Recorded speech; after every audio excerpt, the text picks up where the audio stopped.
OTK Games Expo, the biggest indie game showcase on Twitch and your one-stop shop for finding all of the coolest upcoming games. That's right, we are coming for your title, Keeley. Get ready. Be on the lookout. I'm Avalie, and joining me is my wonderful co-host, Bruce Green. It's so fantastic to have you, man. Thank you so much for having me. I very much appreciate it. I'm very excited to be joining you on the main stage this year. Normally, I'm on the other stages. Yeah, you know, we were getting a lot of fan mail saying that our hosting talent was a little too diverse for gaming, so we're glad to have you here to balance things out.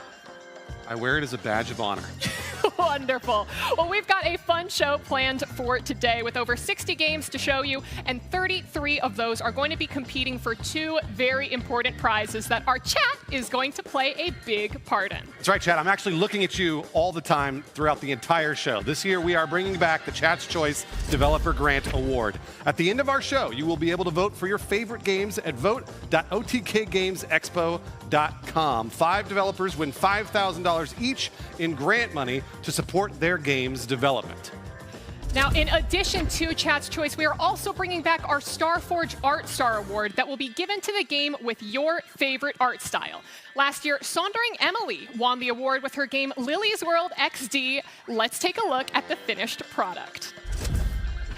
Bruce, look how cool this is. It's so cool. I actually really love the pink. I'm a big fan of the pink. Yeah, I mean, for those of you who didn't catch last year's show, Lily's World XD is about opening up a high school girl's laptop and trying to find clues within it to solve the mystery of what happened to Lily. So while you do have some of those cute custom pink little designs and decals, it's also very terrifying. Can I have the computer?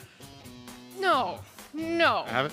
Maybe, you know what, create a game and maybe we'll get you one of your own in the future. Now listen everyone, before we jump into the show and share our first game with you, we wanted to give you a quick tutorial on how our OTK Games Expo extension works, since it'll be very important for wishlisting games throughout the show. During and after each of our trailers, you'll see a little window pop up in the bottom right corner of your screen if you're watching at your computer.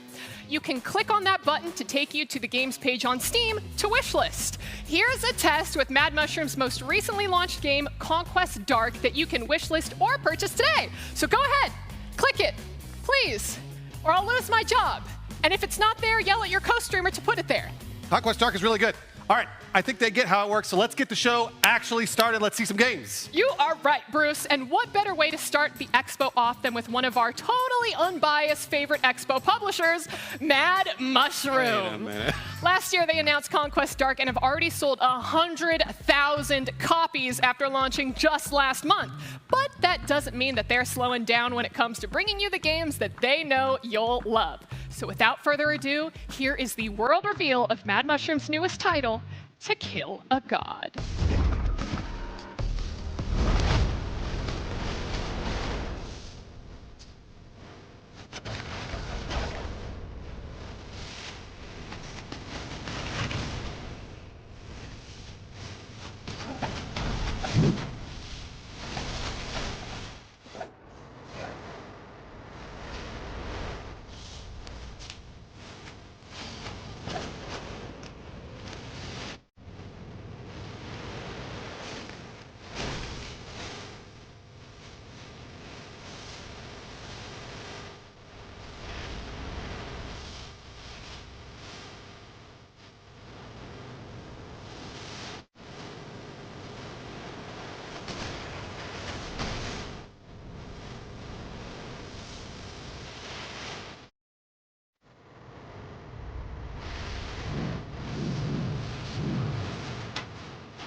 God's not dead because you haven't killed him yet. Escape from the Death Spiral as a young acolyte in the new action roguelike where your skill tree is your map that you must fight through. The demo's available, download and play on Steam right now, and we'll be playing it during our post-show with S-Fan, so please be sure to stick around. All right, up next, get ready to fight with allies and slay monsters as you delve through a dungeon of deities in a quest for retribution in Ad Mortem.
Ad Mortem is a brutal multiplayer medieval melee slasher set in the corrupted world of Contrara. You'll be able to jump into team-based PvP combat against others when the game drops. But until then, you can wishlist on Steam and support their Kickstarter campaign when it launches later this year. We have another world reveal coming up for you next, so if you're feeling adventurous, pack your bags for Hole on Island and get ready to take on the Critter Club Challenge in Critteruptors.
In Critteraptors, you can catch monsters by...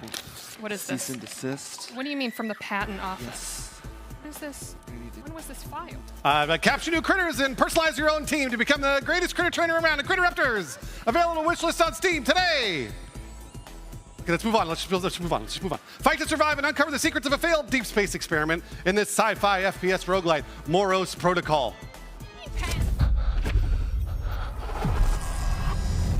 Threat detected. Lockdown initiated.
Wishlist Moros Protocol now on Steam, and keep an eye out for the demo coming to Steam's June Next Fest. Oh, I will.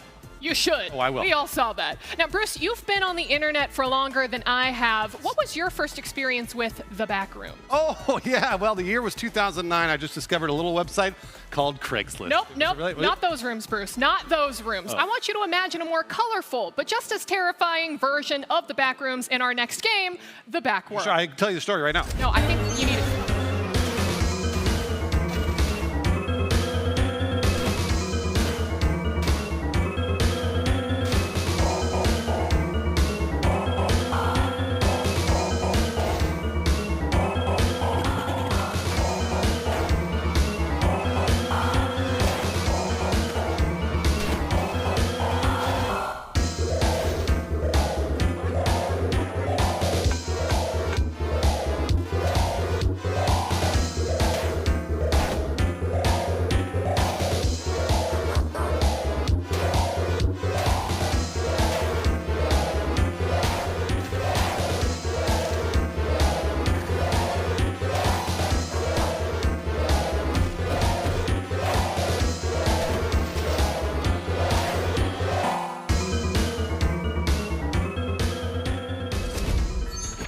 Slip between the cracks of reality into a broken world where danger awaits at every turn in the back world, not the back rooms, like I said before.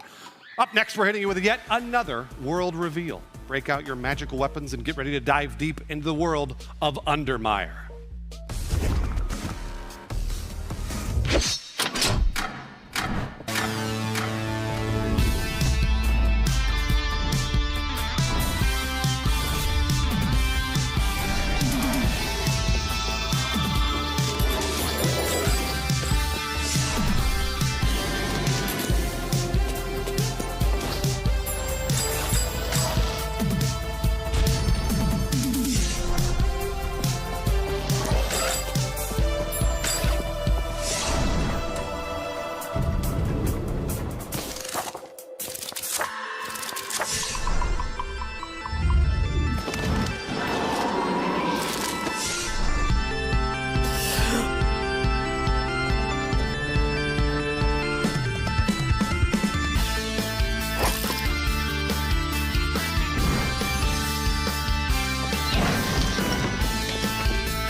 creative with friends, or crafty playing solo in Undermire, which you can wishlist on Steam today. Last year, we showcased Broken Lore Unfollow, where you live out every streamer's worst nightmare, falling off. Now they're back with a new trailer and a new title to share with you. Play Broken Lore Don't Watch on Steam and wishlist Broken Lore Unfollow today to face unspeakable horrors.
What was the price you paid to be perfect? Humans are scared, and they call this fear evolution.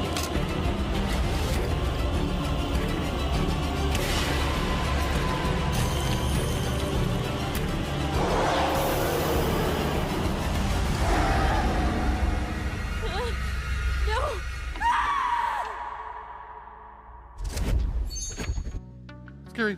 Our next game comes from our youngest developer in the showcase. At only 7 years old, Logan and his dad have been working on their very first game, Pigeon's Mission, and can't wait to share it with you.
I am here with the great minds behind Pigeon's Mission. I have got John and, of course, our main developer and creator, the mastermind behind it all, Logan, with us here today. Logan, what is it like being a 7-year-old accomplished game developer? It feels great. As I understand it, you were the one who created the entire idea behind this game and all of the characters. And I know that you actually brought some sketches of the characters today. Can you show us and tell us a little bit about your artwork? If this is the original sketchbook, I'm gonna hold it up for you all to see it. So the first one is named Spiky the Snail, and he runs after Archie and bites him, but he's pretty fast for a snail. Bushy bushes is like if you want to slide under something like a really long way, but some bushes can be there, and then if you do it at the wrong time, you can get hit by it. Oh, If you wow. do it at the right time, then you can dodge it. It's a woodpecker that like pecks the trees and walls. So then the wood particle can fall on Archie. And hit him. But Logan, all of these enemies and kind of creatures that are in your world are so creative. Where did you come up with the idea for Pigeon's mission? I just made them up. You made them up? What made you want to make a game? Because one time I saw like a board game and like a 7 or 8 year old made it and I wanted to do the same thing. Have you told any of your school friends about the game that you're making? They're excited to play the game. Also, to add on, didn't you say they didn't believe you at first? Yeah, they didn't believe me at first. They were like, "You're not making a game." Have you had them try to play test it at all? Yeah, we're going on next Friday to the school to show them all the game, let them play test, bring some goodie bags with some like Archie and Pigeon's mission goodies. So he's excited. We're preparing now. We got to get the presentation and good stuff in there, but it's gonna be a lot of fun. My final question for you, Logan, is Pigeon's Mission the only game that you're gonna make, or are we getting Pigeon Mission 2? Are we getting Pigeon Mission 3? Where do you see your career, buddy? I mean, the only way we're gonna make Pigeon Mission 2 is if we sell enough copies. That's a good answer. John, I have to ask you then, how proud are you as listen, I was gonna say father, but I think you're the assistant in this case. How proud are you as the father assistant of Logan? I'm so proud. You know, this all started where Logan was like, I want to make like my own movie. So I had the camera set up and he made like this own like at-home film with his little Mario action figures. And then shortly after that, he was like, I want to make a game. And so just seeing his ideas and all these things flourish, him acting out the characters and just coming up with all these worlds, man, I'm so proud of you. Logan had so many ideas that he wanted to do. I was like, you know what, I gotta let him do his whole vision. You know, he's the director, so you gotta let him do his thing. Logan, John, thank you so much for taking the time to speak with us. And that's it from us here. Thank you guys so much. What do you say, buddy? Bye. And you should wish list my game, A Pigeon's Mission.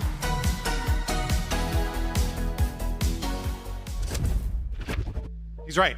Obley, what were you doing when you were 7 years old? I'll tell you what I wasn't doing. Bullying children on Steam. I see you, Soda Poppin'. Well, when I was around 7, I was breaking out my Atari and I was playing classic games. Like our next trailer, this one is sure to hit all those 80s kids watching. 80s kids, can you still say that you're kids once you start getting ads for bone density medication? Oh, who needs dense bones here? I'm still a child at heart. Ow!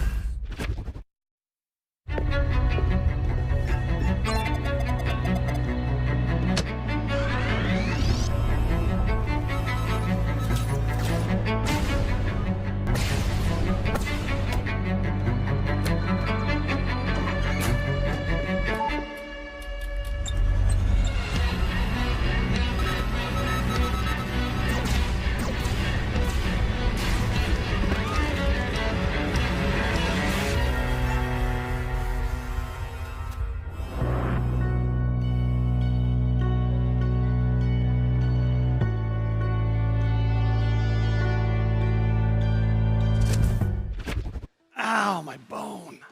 Wishlist Missile Command Delta on Steam today and get ready to relive that good old Atari nostalgia.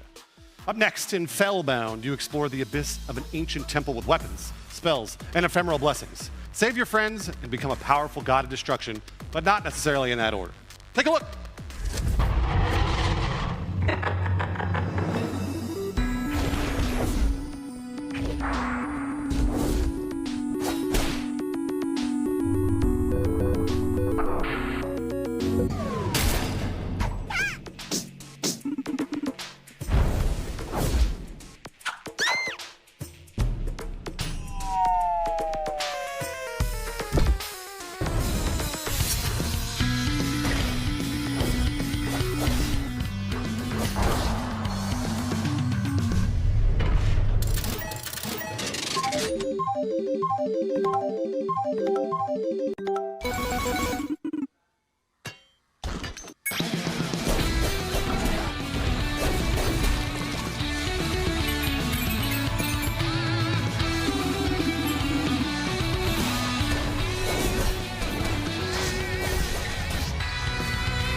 download the new demo for Fellbound today to try the game out for yourself after the show. Chess is a game that you either understand and master or continuously lose to 8-year-old second screening online matches between Fortnite Darth Vader slur runs. That's why, for some of us to enjoy the game, you have to search beyond the board. Nope.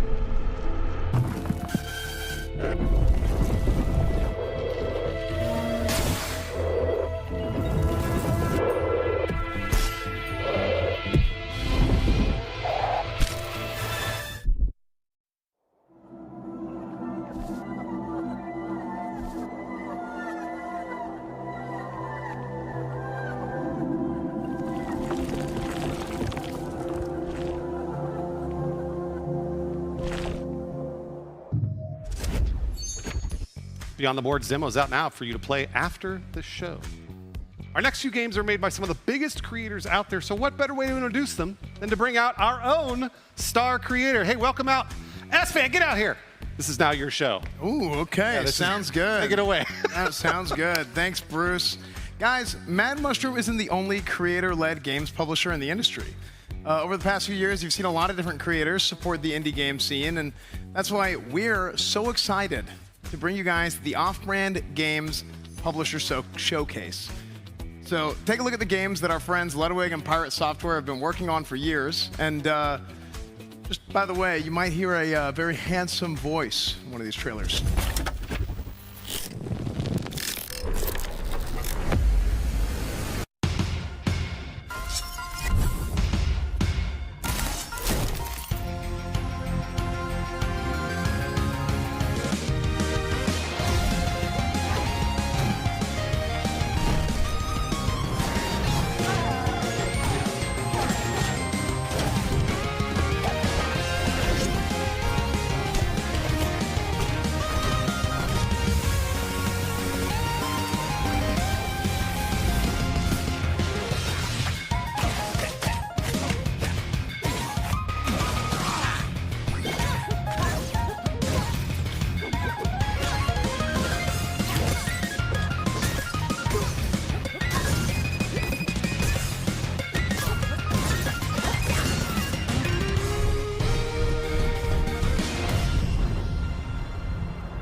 It's a Rick Spec. Rick Spec, look at my six-pack.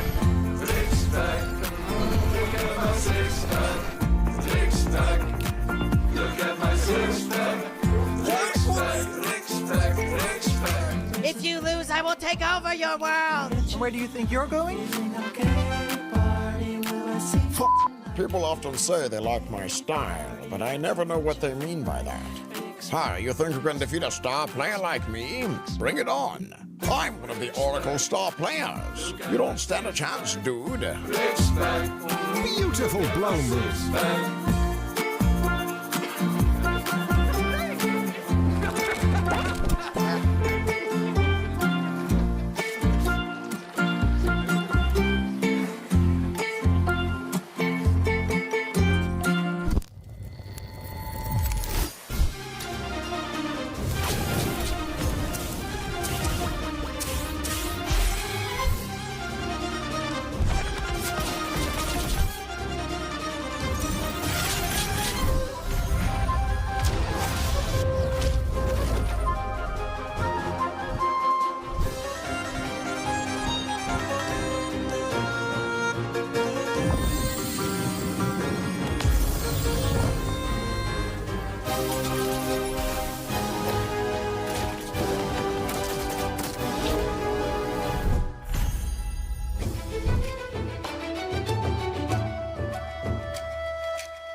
of the off-brand games are available to wishlist on Steam now. You can also check out the available demos for Bonnie Bear Saves Frog Time and Aethermancer.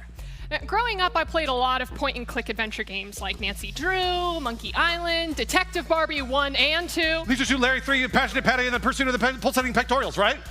Those are definitely... The complete compilation? You played that one? We're going to have to go through your browser search history, Bruce. But listen, I haven't seen anything like our next game, Neo Junk City. What were you playing as?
Neo Junk City blends minigames with murder mystery. Will you be able to uncover the truth? Will you? Up next, recently there's been a massive uptick in party-based horror games like Phasmophobia, Lethal Company, and Repo. Our next game looks to join those ranks with a new concept to make your friends scream like babies because they saw a shadow. Reveal for the upcoming, here's the world reveal for the upcoming co-op horror game, Breach Signal.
Join the special unit under the agency and lead expeditions to investigate mysterious anomalies that threaten our reality in Breach Signal. Next up, the Guards 2 Chaos and Hell demo is live! Play 2 hellish biomes now, and don't you worry, because your save carries over to the launch. Download the game for free on Steam now and check out their new trailer.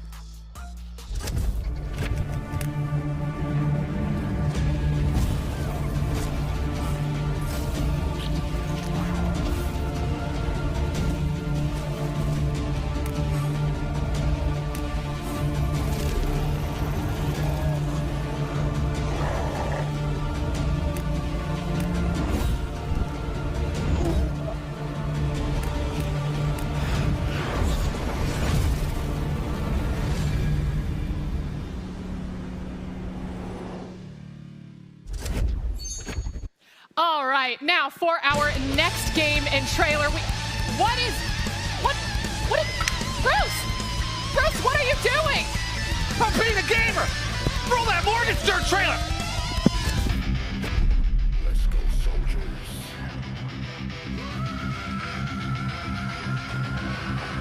There is no place for suckers. Join the army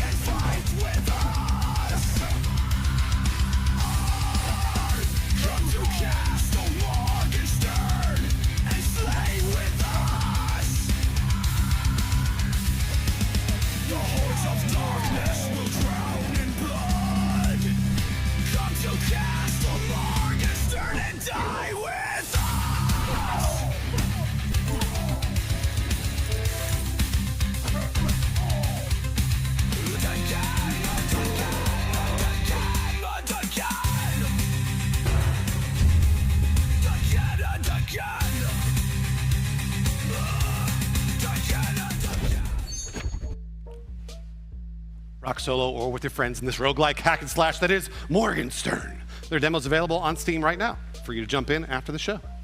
Up next, our next title is a sequel that brings us back to outer space with nothing but a crowbar, a dream, and a chicken. Duct tape your way through the void like cosmic MacGyver in Breath Edge 2.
Jackass!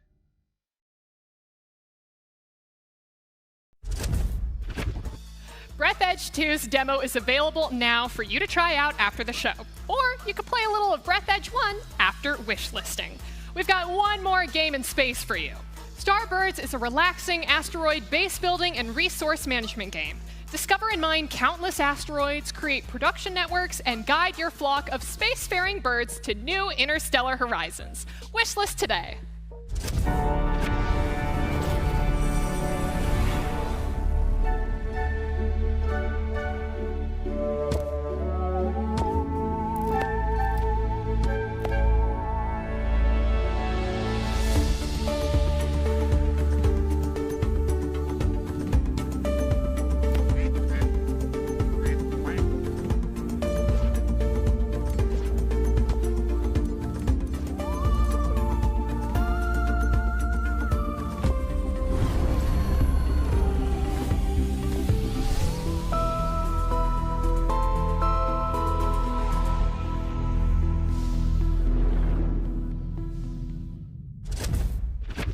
Now we have got a real special announcement next, especially for those of you who have been following this game since it released on itch.io. In our next game, you play as the final boss, defeating the puny hero trying to fulfill his quest. But of course, they fail. Roll the trailer.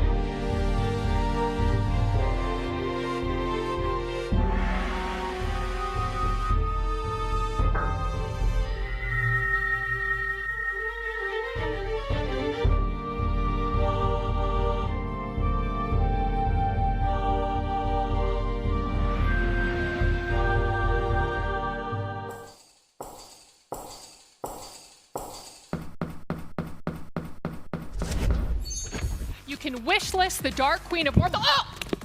The Dark Queen of Morthome is coming to Steam August 15th of this year with controller support, multiple endings, and much, much more. Wishlist to defeat the Queen today. Survival situations often come down to pairing yourselves with the strongest companions to watch your back in a zombie outbreak, which is why I am obviously screwed. Oh, I'm in so much pain. Good. Hopefully your friends are more reliable because you're gonna need them in our next game. Here's Whisper Mountain Outbreak.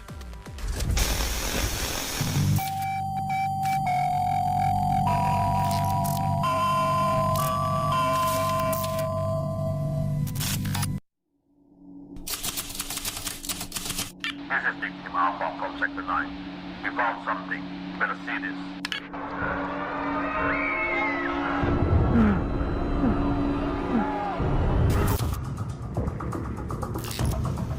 Spread out. some ammo.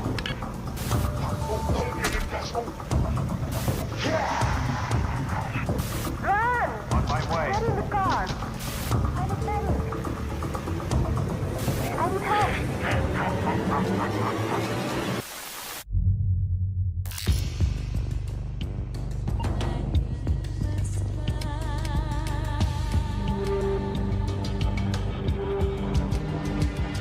Get in the car.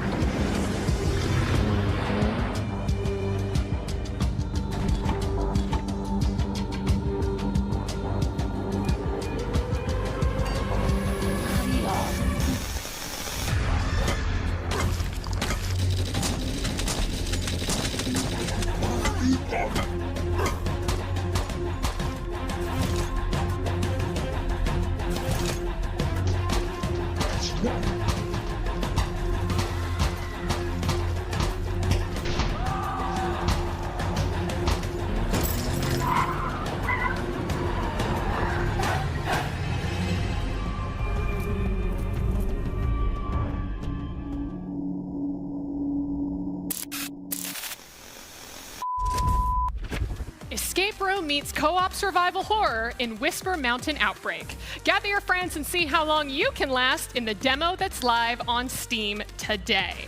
Our next game comes from the publisher Critical Reflex, who has been an Expo regular at this point. Get ready to blow stuff up strategically with their auto-battler roguelike Deadlock Station, which has open playtests now and will be launching later this year. Check it out. Deadlock Station needs its heroes. This isn't a drill, Commander. Position your squad wisely and stay frosty. The battle will unfold on its own. Since soldiers have game-changing abilities, charge them mid-combat and unleash them at the most opportune moments. Explore the wasteland with your squad. Unlock exclusive missions, legendary loot, and uncover their stories. Lots of heroes to command, yet the swarm never quits. They just keep coming. Failure is just a setback. Rearm, re-engage, bring the station from the ashes. Improve the ultimates, upgrade the gear, while other factions squabble over nothing. Merge auto combat with direct control and dominate every encounter. Use anything you find on the battlefield. Traps, turrets, acid pools, and a dozen other ways to crush your foes. No two battles are the same. Adapt or flatline. Deadlock Station awaits. Lead your squad, unravel the alien threat, and reclaim New Earth's future.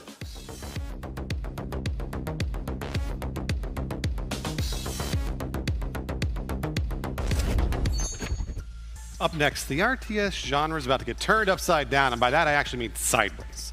A fight on land, ocean, and the sky against hordes of enemies trying to lay siege to your castle in realms of madness.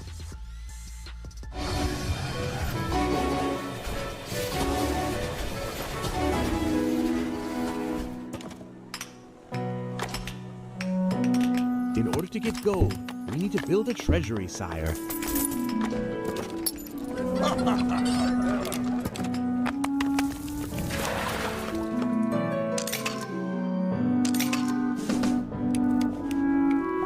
Attacking!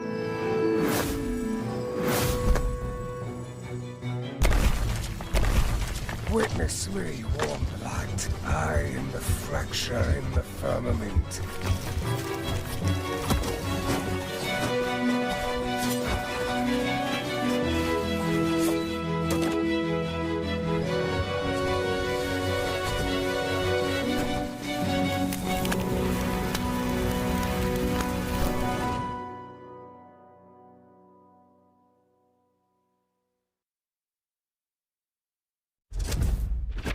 Wishlist Realms of Madness today in preparation for their upcoming launch later this year. Classic Doom is great, but low-res hell can get depressing. Fortunately, I can now shotgun things in a pretty forest, courtesy of the new boomer shooter, Project Amica.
It kind of looks like if Sonic had a gun a little bit. Yeah, a little bit. Yeah, you too can blast through the colorful 90s-inspired world of robots in the Project Amica demo that's available on Steam now. All right, it's time for another publisher showcase, and this time we're getting a little spooky. We've already had some spooky games, okay? I'm scared, but Feardemic is a publisher that takes pride in bringing you horror games that will haunt you for days.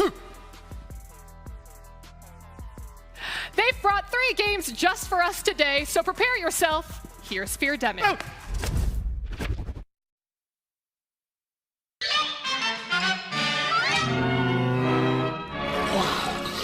Mumsy? Where are you? I don't remember this part of the house. That must be Mumsy. What a scary, scary nightmare.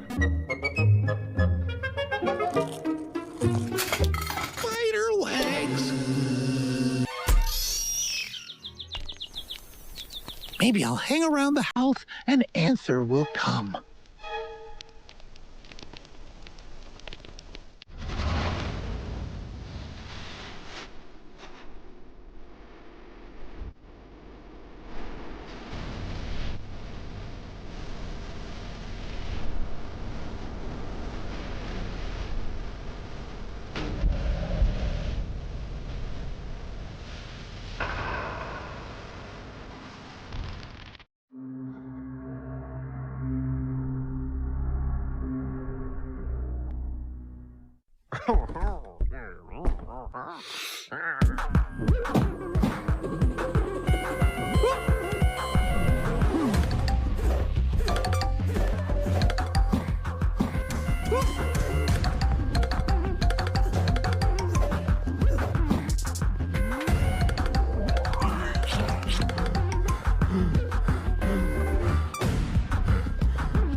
Wishlist Bad Cheese, Dark Fracture, and Leftovers KO on Steam right now. And try the Bad Cheese demo and Leftovers KO full game for yourself today. It's been a while since we had a solid FPS MMO hit the shelves, but luckily, Pioneer is looking to fix that.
Drop into the vast, grim world of Pioneer, where survival hinges on exploration, crafting, and smart resource management. Wishlist on Steam to be the first notified of their open beta when it's revealed.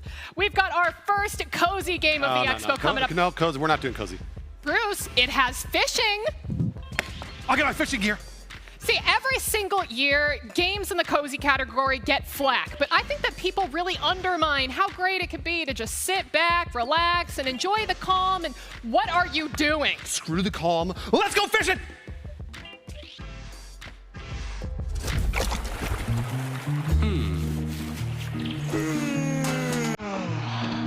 Fishing can be a total snooze fest, right? But not this one.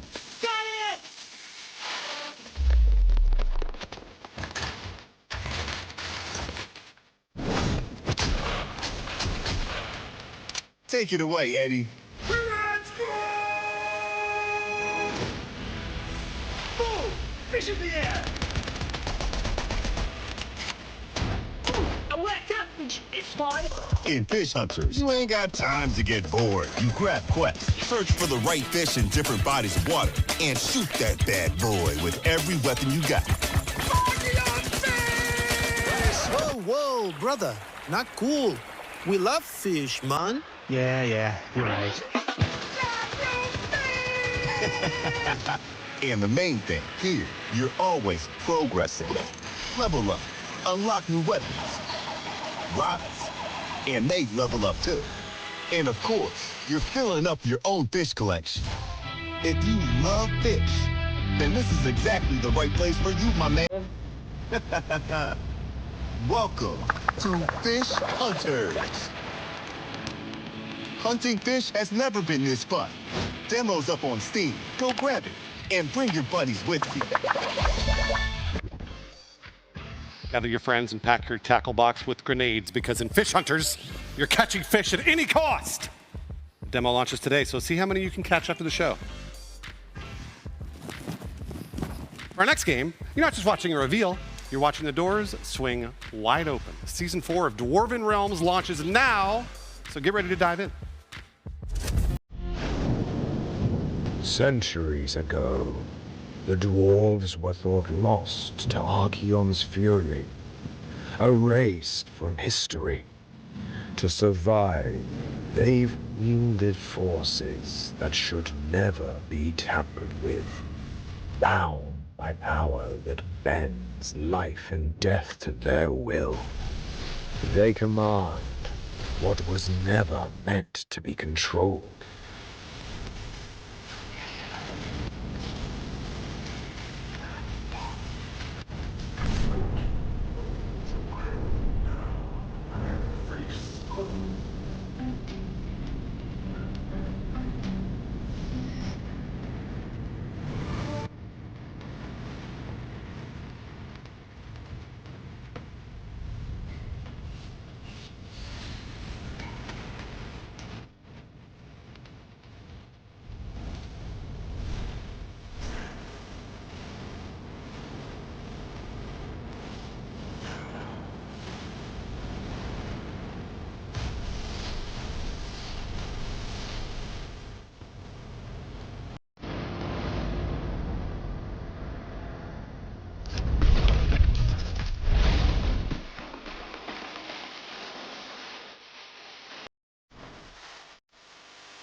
Jump into The Lost Glitches, one of the most popular new releases on Steam, and start building your story through the cards you play. It's free to download, quick to pick up, but only the sharpest minds can climb the ranks. Think you've got what it takes? Log in, play your first match, and let the Deep Sky Network put you to the test. Now, up next, we've got a game of chance. So, how's your poker face, Bruce? It's really good. Watch this.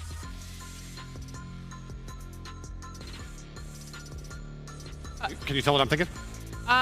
I think that right now you're contemplating the future of the gaming industry after seeing millions of dollars being pumped into projects that no one asked for, besides 3 AAA executives, while indie games continue to be the only ones to innovate and continue to push video games as an art forward? No, I was thinking it's time for another world reveal. Oh. Here's the first look at the Devil's Due.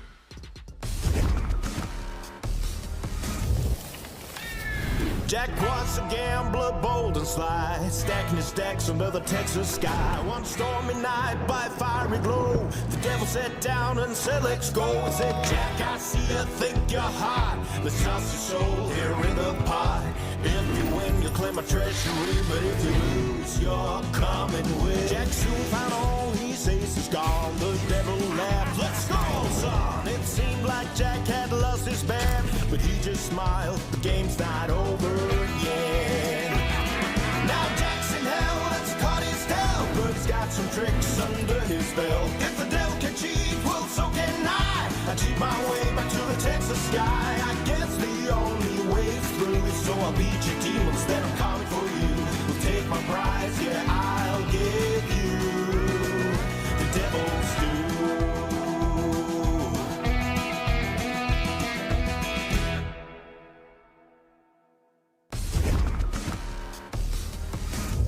Gamble your way through the 7 layers of hell to cheat both fate and the devil in the roguelike card game The Devil's Due.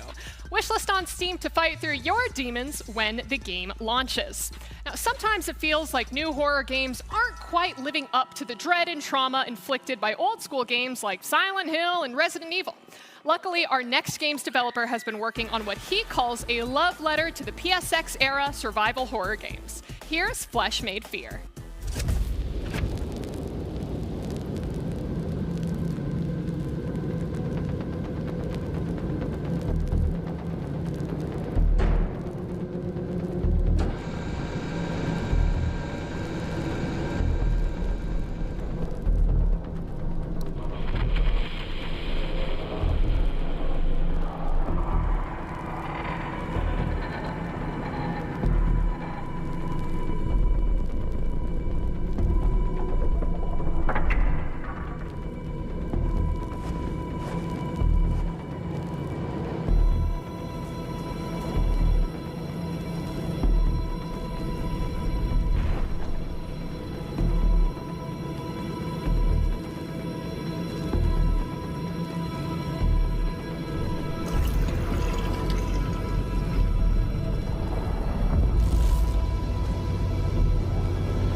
Good stuff. Coming up, we've got 2 back-to-back world reveals for you. Our first one is fantasy, loot, and danger at every corner. A bold indie take on one of the hottest genres right now. It's a third-person extraction shooter with Battle Royale DNA. Introducing Gravebound.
Doomspire is a roguelike deck builder where you can descend a cursed spire, forge powerful decks, and try not to lose your mind. It's kind of like if Hearthstone and Slay the Spire met in a dark alley and things got weird. Be sure to add both Gravebound and Doomspire to your wish lists today. Now, speaking of things getting weird, did you ever watch that old Seth Rogen movie, Sausage Party? That's the one with the talking hot dogs making dick jokes? Yeah, it was my favorite movie as a kid growing up. Well, our next game is like if Little Nightmares took place in the world of talking hot dogs and food. That's not a kid's movie. Well, I think it looks pretty good. Let's take a look at Melted Time. No, watch what happens.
Play as a candle slowly melting in real time as you explore a series of eerie locations while solving puzzles along the way in Melted Time. Oh, crap. Sorry. Hydrating. Sorry about that. I feel like I've seen that guy before. He's at the last couple of expos, yeah? Yeah, that's Case. Case has been great. I think so far he's been a lawyer. We met at G4 TV together. That's kind of where we met. But yeah, he's been like a lawyer. He's been a wizard, a handyman, and I think last year he was even Santa. I remember Santa. Yeah, that's Santa. What does he do when the expo is not going on? That's a tough question.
Tackle boredom in everyday mundane tasks in Unemployment Simulator 2018. I actually once had a roommate that never cleaned his toilet because he thought that the flush would be the thing to get all the poop stains out of the bowl. Was this esports? It was esports. Well, if that last game hit a nerve for some, this is gross. For some of you, maybe our next game will help fill that void. Because luckily, my lord is hiring. They didn't shower you.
reject, and fire townspeople to train the perfect army in order to protect your kingdom from invading monsters today by downloading the demo for My Lord is Hiring on Steam.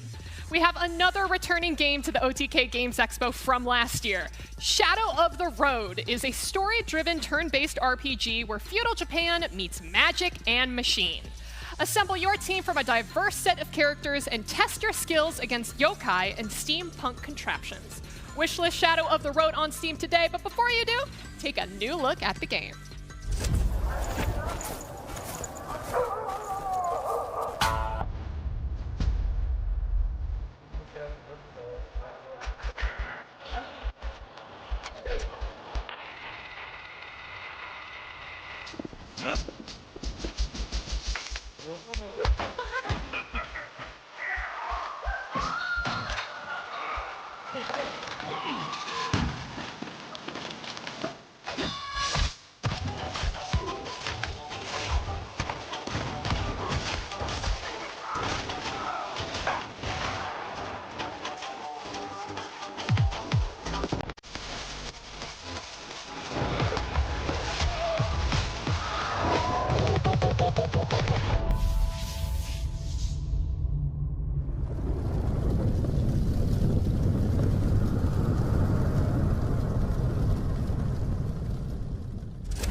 Still with me, Mr. Harrow? Can I help you?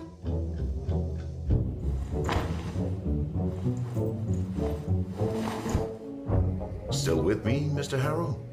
Can I help you? Give me my coffee, you jerk!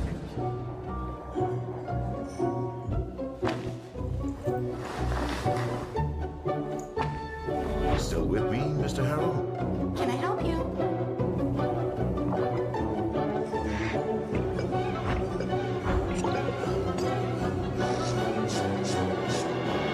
Still with me, Sister Harrow? Sister Harrow? Sister Harrow? Can I help you? Can I help you? Can I help you? Can I help you? Still with me, Mr. Harry? Mr. Harry? Still with me, Mr. Harry?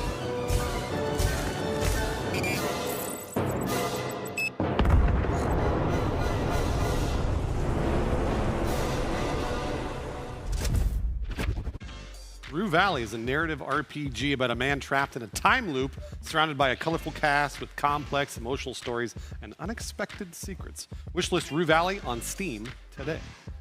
It's a known fact that all dogs go to heaven. It's true. But what happens when they get there before us? Find out in our next game, My Little Puppy.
My Little Puppy's coming to consoles as well as PC, so even more people can follow Bongu, the Corgi's journey through doggy heaven to reunite with his owner.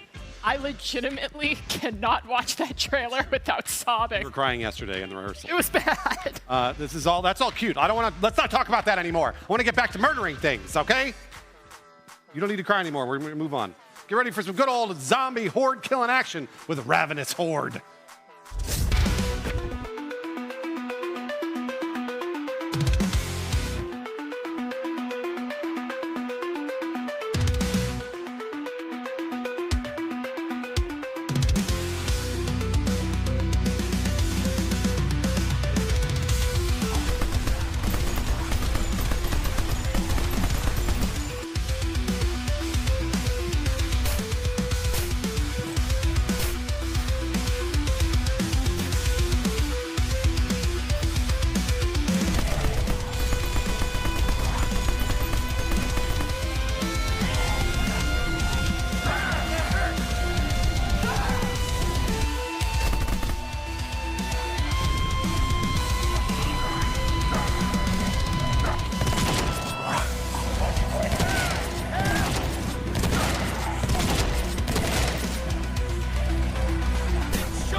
team up with up to 64 players to fight off hordes of zombies in the post-apocalyptic FPS. Or die and join the zombies to tear your old teammates apart. I know which one I'm choosing. A new demo is out for you to try on Steam today. And this is just a reminder for everyone to sign up to vote through vote.otkgamesexpo.com, because at the end of the show, we will be opening up the voting and you will be able to vote for your 5 favorite games, as well as which game you think has the best art style for our Star Forge Art Store Award. Wizardry Variants Daphne is a 3D dungeon RPG and a completely new addition to the Wizardry series.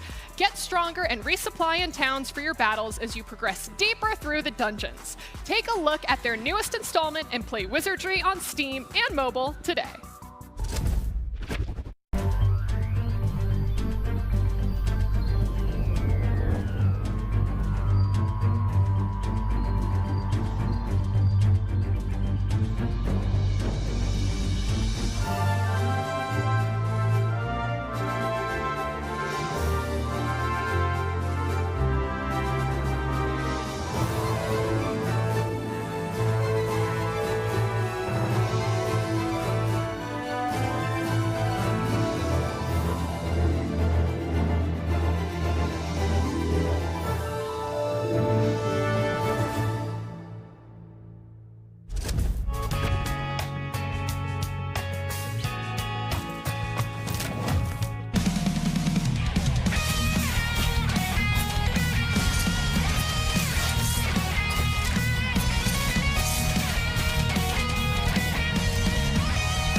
Trapped in the underworld, you must carve out your legend by jamming to the music while fending off endless hordes of enemies. Your ultimate goal? To defeat the greatest metal singer of all time, Death, and claim your place as an immortal, legendary musician. Wishlist Devil Jam on Steam today. I will. Okay, good.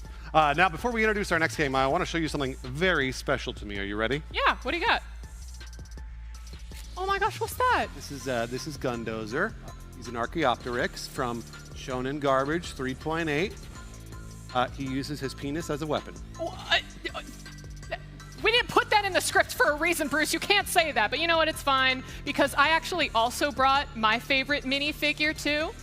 This is Yoko from Gurren Lagann, and she has 2 very special powers, but you don't need to worry about those. Isn't this great?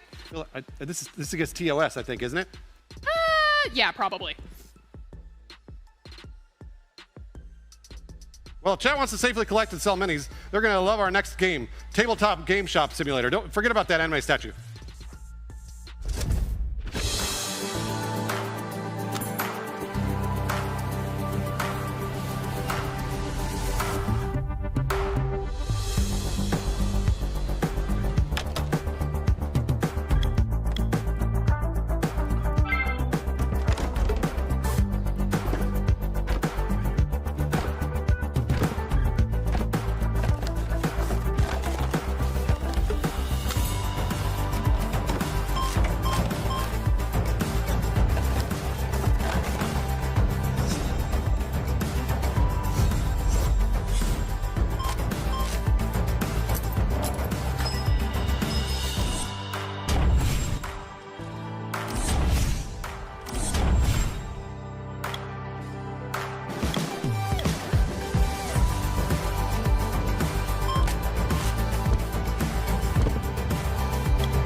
of living continuing to skyrocket and showing no signs of slowing down, a lot of us are finding ourselves broke little kitties. Well, if you're tired of the expensive city life, come visit Snacko Island, where your world is what you make it.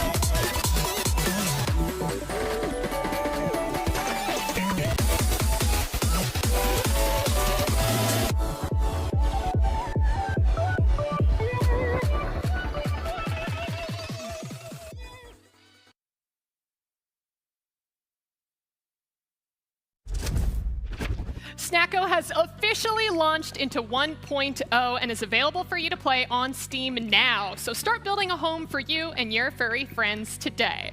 Now, has anyone seen Bruce? Because I think the Standards and Practices and FCC Commission has to talk to him about something. Bruce? Bruce?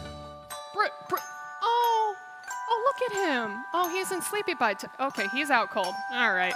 I wonder what he's dreaming about right now.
Oh, Mrs. Lehman. Man, it's such a banger. I replayed that trailer multiple times. I know, you were singing it yesterday to me before we even watched it. It's so good. It's so good. All right, cause chaos in Bedtime Town and Mr. Sleepy Man after staying up way past your bedtime like I literally always do. Yeah, no, you were conked out. It felt really nice though. Does that happen when you get older? All right, Amelie, we're not separated by that much here. I mean, you were part of the original G4. So what? I think I was still in diapers around that time, That's man. not true. That is not true. Is that true? Oh my It God. might be. Either way, you know, it is what it is. We're gonna move on. Up next, we've got a game starring a clown called Poco. Did somebody say clown? Look. What the hell is that supposed to be? What is that? Kay signed up for clown school after unemployment. Look, what do you got? Oh! You make me feel sad, Case. Oh, well, you know, maybe the little clown from our next game, Poco, can cheer you up, Bruce. Oh, gosh. Oh, no, honey. No.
am here with the team behind Poco, and oh man, do they look good right now. Hi, guys. Hello. Who are we speaking with here today? Hi, I'm Asher Camilleri. I was the producer and story lead on Poco. Hi, I'm Giselle Yang. I'm the lead modeler on Poco. Hi, I'm Max Stone. I'm the lead animator and lead rigging artist on Poco. I'm Michael Borsier, and I'm the director of Poco. I'm Francesca, and I'm the production assistant and a 3D animator for Poco. I'm Kamala Roberts, and I am the biz dev lead for Poco. Why are all of you guys in caps and gowns right now? Today is graduation day for us here at SJSU, San Jose State University, and we're all in the animation illustration department. So we're a group of students that came together to make this game, and today we're graduating a day after release. Well, congratulations. Let's go ahead and dive straight in about the game. What was the inspiration behind Poco, and how'd you put this team together? Very original core idea of Poco came from a dream that I had. I like to make a lot of art based on my dreams, and a lot of the visuals for Poco, the concept of a tiny clown and a below world that's filled with decay, those images and visuals came from the dream. I pitched the project to all of our class, and this is the team that sort of just came together over that idea, and I guess it resonated with all of us, and here we are. Can you tell me the story of Poco? What is the game about? Poco is about the world's smallest clown. He's like 2 inches tall, and they get banished from the circus after an unsatisfactory performance by this huge council of clowns who look down on our little Poco, and so they are banished to the below world, which is a dreadful place where everything lost, broken, or unwanted ends up. And along the way, they're trying to work their way back to this magical circus in the sky, but along the way they meet the inhabitants of the below world, including this family of homunculi who they befriend and work together and just form bonds in this strange world and make things better along the way by using their clown tricks and proving their clownhood. Okay, well, I hope that you all have a fantastic time. I'm not going to keep you any longer because this is a big day for you all, so go out, experience it, love it, and congratulations again. Thank you. Of course. Bye, everyone. Bye now.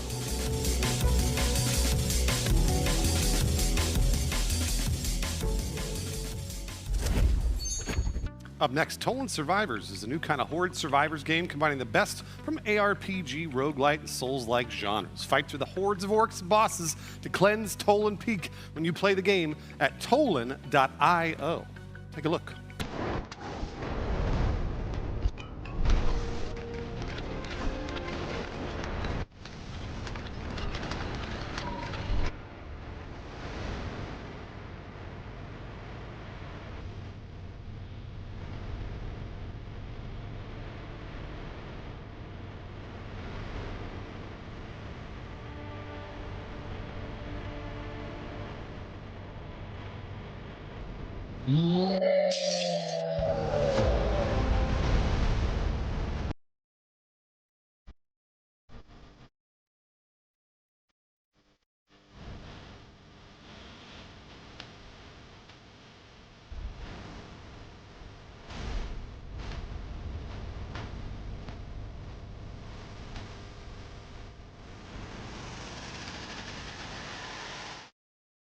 The gaming industry isn't just big.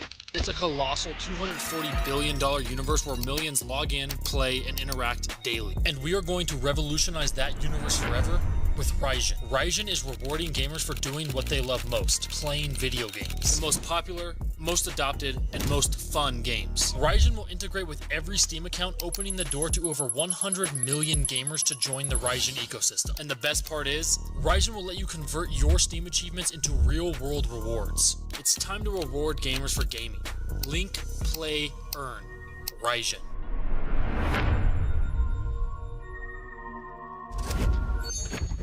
Raijin helps players find great games and gives them the spotlight they deserve. Earn real-world rewards for playing your favorite games and earn achievements with Raijin. Now, if you are a fan of stealth games, our next game challenges your ability to stay very, very quiet. What? and dive into dungeons to steal as much treasure as you can from unsuspecting monsters. But whatever you do, make sure that you don't wake the beast. Do you not have a volume button? I can't hear you. For years, we've been gathering our precious treasures. Until one day, a crafty little fellow came along. He started stealing our treasures and giving them away.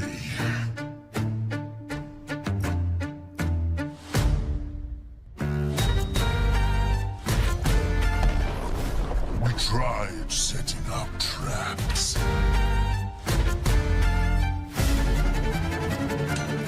But when he reached the vault, we had no choice.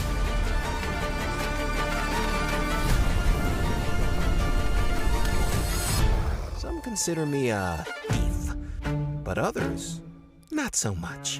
In the end, not all heroes wear capes. Or do they?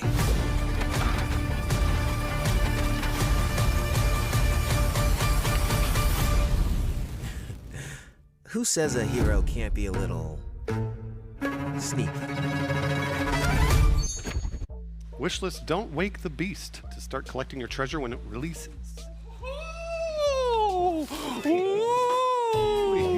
What do you want this time, Ace the Clown?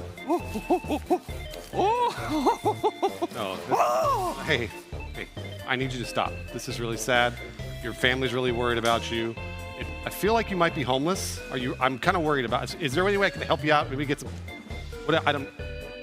What?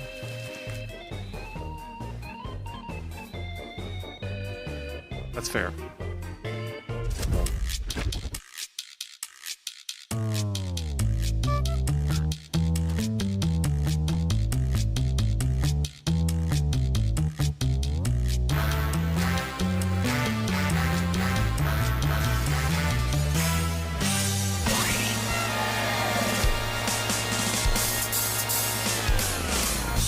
Special delivery! Now that's a punchline!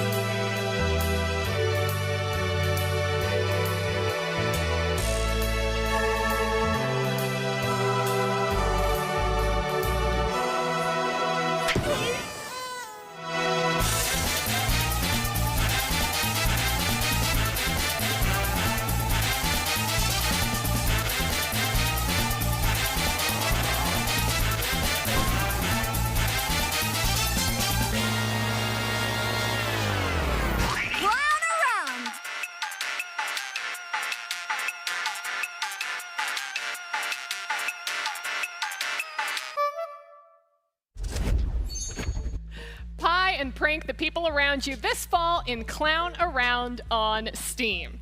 Now, OG esports fans are in for a real treat here, because our next game comes from Dota 2 personalities Jenkins and Sunsfan.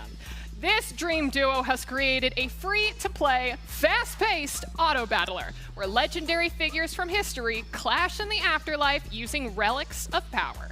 Introducing Relic Arena. Introducing a free-to-play auto-battler from the unhinged minds of Dota legends Sunsfan and Jenkins. Battle in arenas of great significance. Play as leaders that had profound impact throughout history, such as Abraham Lincoln. 4 and I'm gonna you up. Cleopatra. Bow to me, or come closer and whisper your surrender. Harambe! Don't buy units like in other garbage auto battlers, you get them for free. Instead, purchase from many historic relics to equip on your heroes. Oh, that's a little too much cleavage for this trailer. Change that assassin into a tank. Much better. Now let's equip him with some historic relics. Go ahead and try a Trojan shield, and perhaps boxing gloves, and maybe a Kevlar vest. Now we need something truly remarkable. Wait, is there seriously a toilet in this game? Purchase more of the same relic to get upgrade paths. Max it out to get a juicy power spike. Juicy! Like the F1 rocket engine, which summons the f***ing moon. Build your own heroes. Create countless combinations. Defeat your opponents. Mock your enemies. You suck ass. Relic Arena. Taking auto battlers to the next level. Wishlist on Steam now.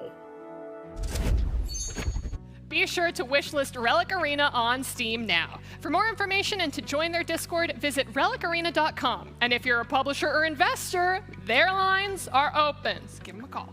Like an extremely blunt hinge profile, our next game challenges you to get creative with your tongue. I'm talking about the frog-based puzzle platformer. I'm really sorry about what I said earlier too. You'll get it. It's time to get creative with our next game, Big Hops. Big Hops. It's about frogs.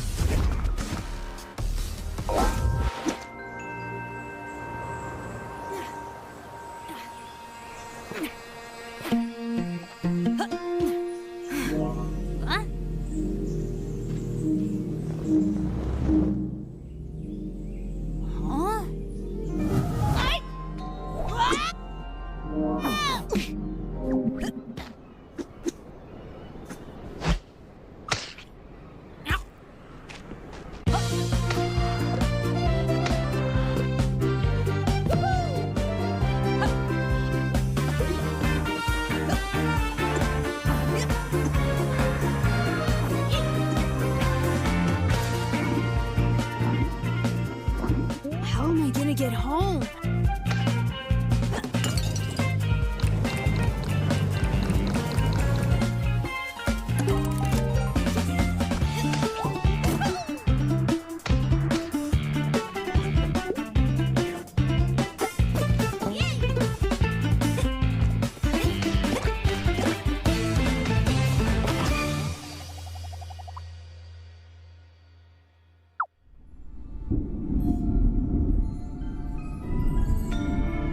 I'm waiting.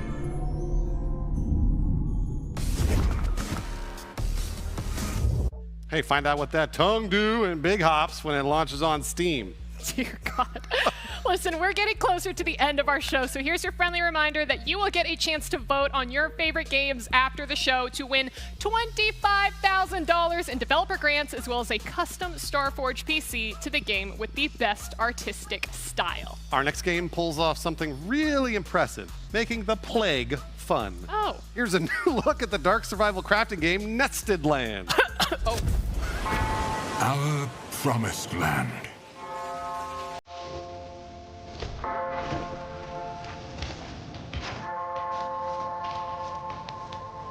Peasants, beggars, and refugees, united by the dream of building a new home. Yet, you never know when the plague will take its toll. Now, we have twice the work to do. In a world ravaged by plague, your word is law. Save and rule over the abandoned peasants. Find a way to survive in this dark place. Or perish for good. Swords cut deep, but the plague cuts deeper than swords. We muster the courage to live another day. Lord, have mercy on us.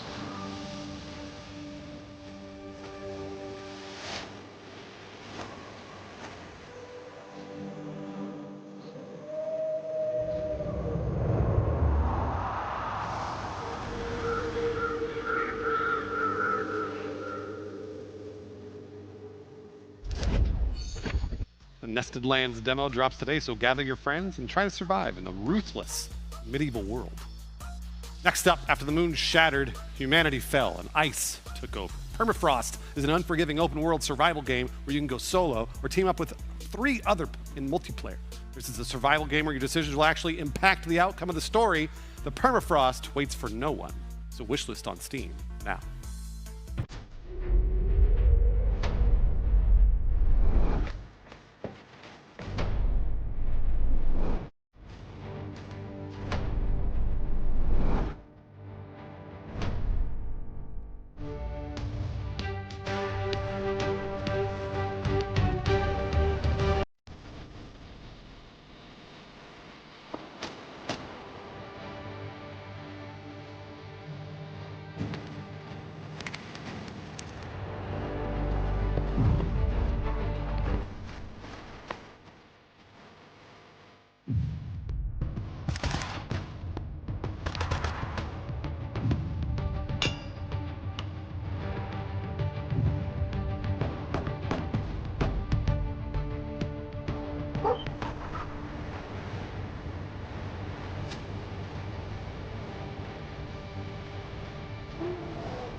Storm joins Steam Next Fest this June 2025, so be sure to wishlist now.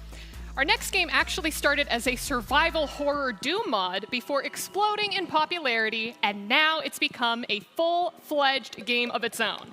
So prepare yourselves for the rotting remains of Fort Oasis in Total Control.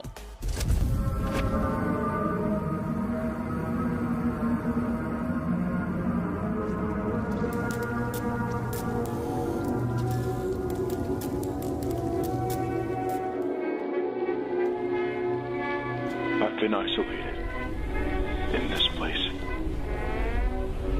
It has been suffocating. The longer you linger here, the faster its sickness takes hold.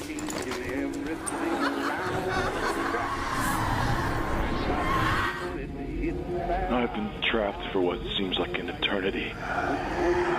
Just give it time. You'll learn to live with it too.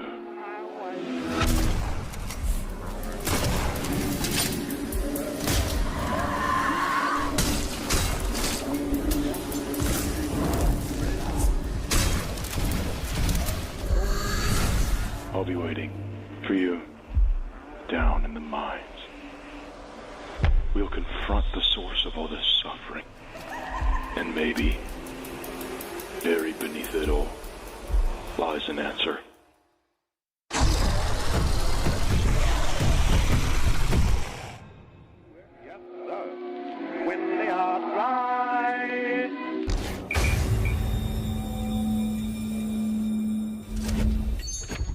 Wishlist Total Chaos, Avali.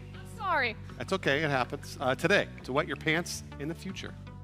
We're about to share our final game of the show with you right now. And of course, we have to end it on a world reveal. Let's close out the trailers right. The new cyber fantasy Metroidvania, Shade Protocol.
Shade Protocol is available to wishlist on Steam now, like the rest of the games we've showcased here today. And with that, you have now seen all of the games participating in the OTK Games Expo, which means that it is time to vote for your favorite games. Okay, use that button on the extension. Was it maybe over there? It was like, I think it's kind of up in this corner over here. Go to the website. Okay, yeah. Go to vote.otkgamesexpo.com to cast your votes for which games you think should win one of our $5,000 developer grants. Those are very important, as well as our Starforge Art Star Award for the game with the best art style. The power is in your hands, chat, so make sure that you vote. You and I aren't technically allowed to be voting today, Bruce, but if you could vote, which game would you choose? I actually was really liking Total Chaos. It's cool, I was right? digging that one, and then Ad Mortem from the very beginning of the show. Ad Mortem looked so awesome. So. My totally unbiased opinion is a Pigeon's Mission. Oh, yes. Made obviously. by the 7-year-old dev that Soda Poppin was bullying. We have the VOD of that. Just absolutely adorable, and the support from his dad. I know. I can't believe Soda bullied 7-year-old. Yeah, no, it's wild. It's wild. That's got to be against TOS, right? But then also, I love Poco just because, one, the game is completely free to play, but it was a group of college students who had put it together as their senior thesis project. Oh, I didn't know that. Okay, yeah. wow, all right. They were actually, they graduated the day that we conducted the interview, which is why they're all in their robes and stuff. Got it. Super, super cute. Well, listen, while you are all voting from home, we have a few more trailers and special announcements to share with you all. Now, directly supporting developers with stuff like grants is my favorite part of these expos. Past OTK Games Expo grant winners have used the money to hire translators for localizations, create additional marketing assets, or just to pay their bills so they can work more and stress less. 2 years ago, Creature Keeper won the OTK Choice Developer Grant and recently launched their game this month. For a look inside their journey, here's the Creature Keeper Dev Diary.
We were excited just to be in OTK when they announced the host pick.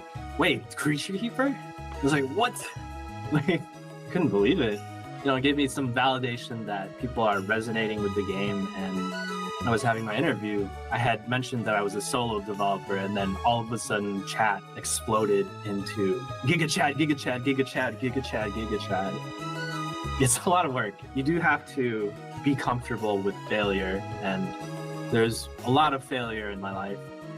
My favorite creature is the Blobbit. It's the little bunny. What I did was the hat bounces while this thing is rolling, and it just looks stupid, and it works, and it's beautiful. And thank you to the OTK crew and community for supporting me. I'm glad to have had you join me on this journey. Check out Creature Keeper on Steam. My name is Fervier, and I'll see you around. For those currently in chat who are trying to vote and the website's down, just keep trying. We know. We're aware. We'll get there. At last year's Expo, Mad Mushroom announced their new roguelike ARPG, Hellclock, to many excited fans, including me. I played it. Over 50,000 people tried out the demo so far, and now they're ready to show you a more in-depth look at the game. Take a look.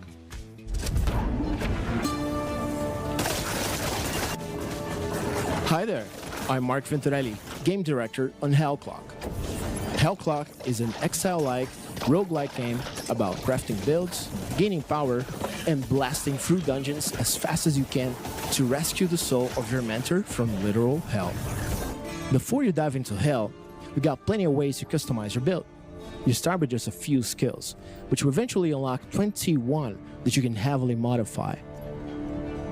You can also purchase or loot blessed gear that permanently improves your base stats. The Great Bell of Canudos is your first skill tree, letting you add more stats and unlock new features. Most importantly, there's a reliquary, where you equip relics found during runs. Unique relics can get really wild and completely change how your skills work. As you descend into hell, your clock will give you 7 minutes to journey as far as you can. Although we believe the playing around the clock mechanic is very fun, we also don't try to force you to play the game our way. If you hate timers and want to disable this feature, simply toggle on relax mode. This is your game, so you decide what is fun. Let's talk more about character progression, because you have plenty of choices to make mid-run. When you level up, you can choose one of several blessings of proficiency for your chosen skills. These blessings can be extremely powerful and also roll with color-coded rarities. The real meat of character customization comes from our constellation system. You start with access to just the center of the map, but as you complete constellations, you earn devotion path points to unlock new ones. We know ARPG fans love variety, so we plan to have 52 unique constellations available in Endgame. I hope you like this brief overview of Hell Clock. We'll launch on June 18th with a full free ad campaign, but after the credits roll, we hope a lot of you will be wanting more. Soon after release, a free update will add Ascension, our endgame system. Stay tuned for more information about Ascension soon. Thanks for your support, join our Discord, and check out our demo on Steam. See you in a few weeks. Hell Clock officially releases June 18th on Steam. But if you can't wait, you can jump into the demo right now to start playing. And just as a reminder to all indie devs who are currently watching, if you're creating an amazing passion project and want to speak with a publisher who can connect you to creators, check out Mad Mushroom. Legends of Illumia is a next-generation MMORPG, where players have full ownership of their characters and equipment with fun opportunities to battle other players, explore dungeons, and loot treasure. Here's a look at Illumia.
Download the game at play.battlerise.com and follow them on Twitter at Triumph Games and BattleRise Game for more info. Critical Shift is a hardcore turn-based tactical game with RPG elements and a profound dramatic story. But what's even more hardcore is the fact that you can wishlist the game on Steam right after their trailer. Elevator inbound! Might be the staff. Lights out. Freeze! On your knees! Down on the ground! Now! Dumbass droids. What the fuck?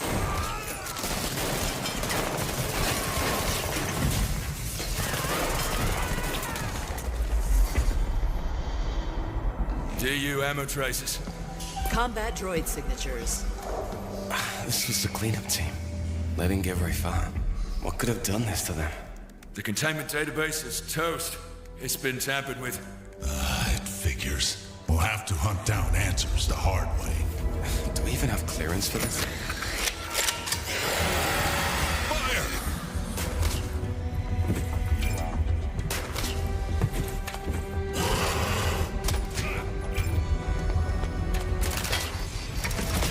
Holy shit! Fall back! Go, go, go! Close call, but it was worth it. This will come in handy. It knows our weaknesses. We need to act fast. Contact! We thought we had it all figured out. We were prepared for anything. But this place rewrites the rules.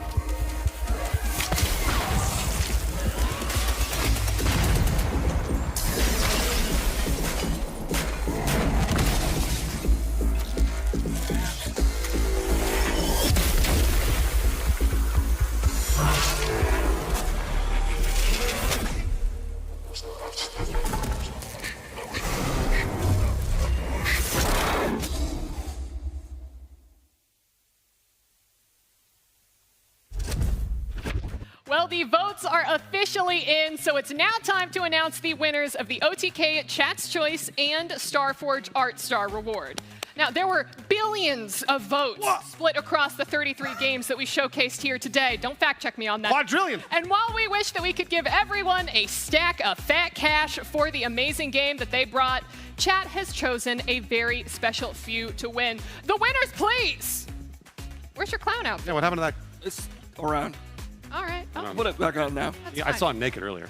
Let's start off with the Starforge Art Star Award, which is awarded the game that Chat believed had the best art style.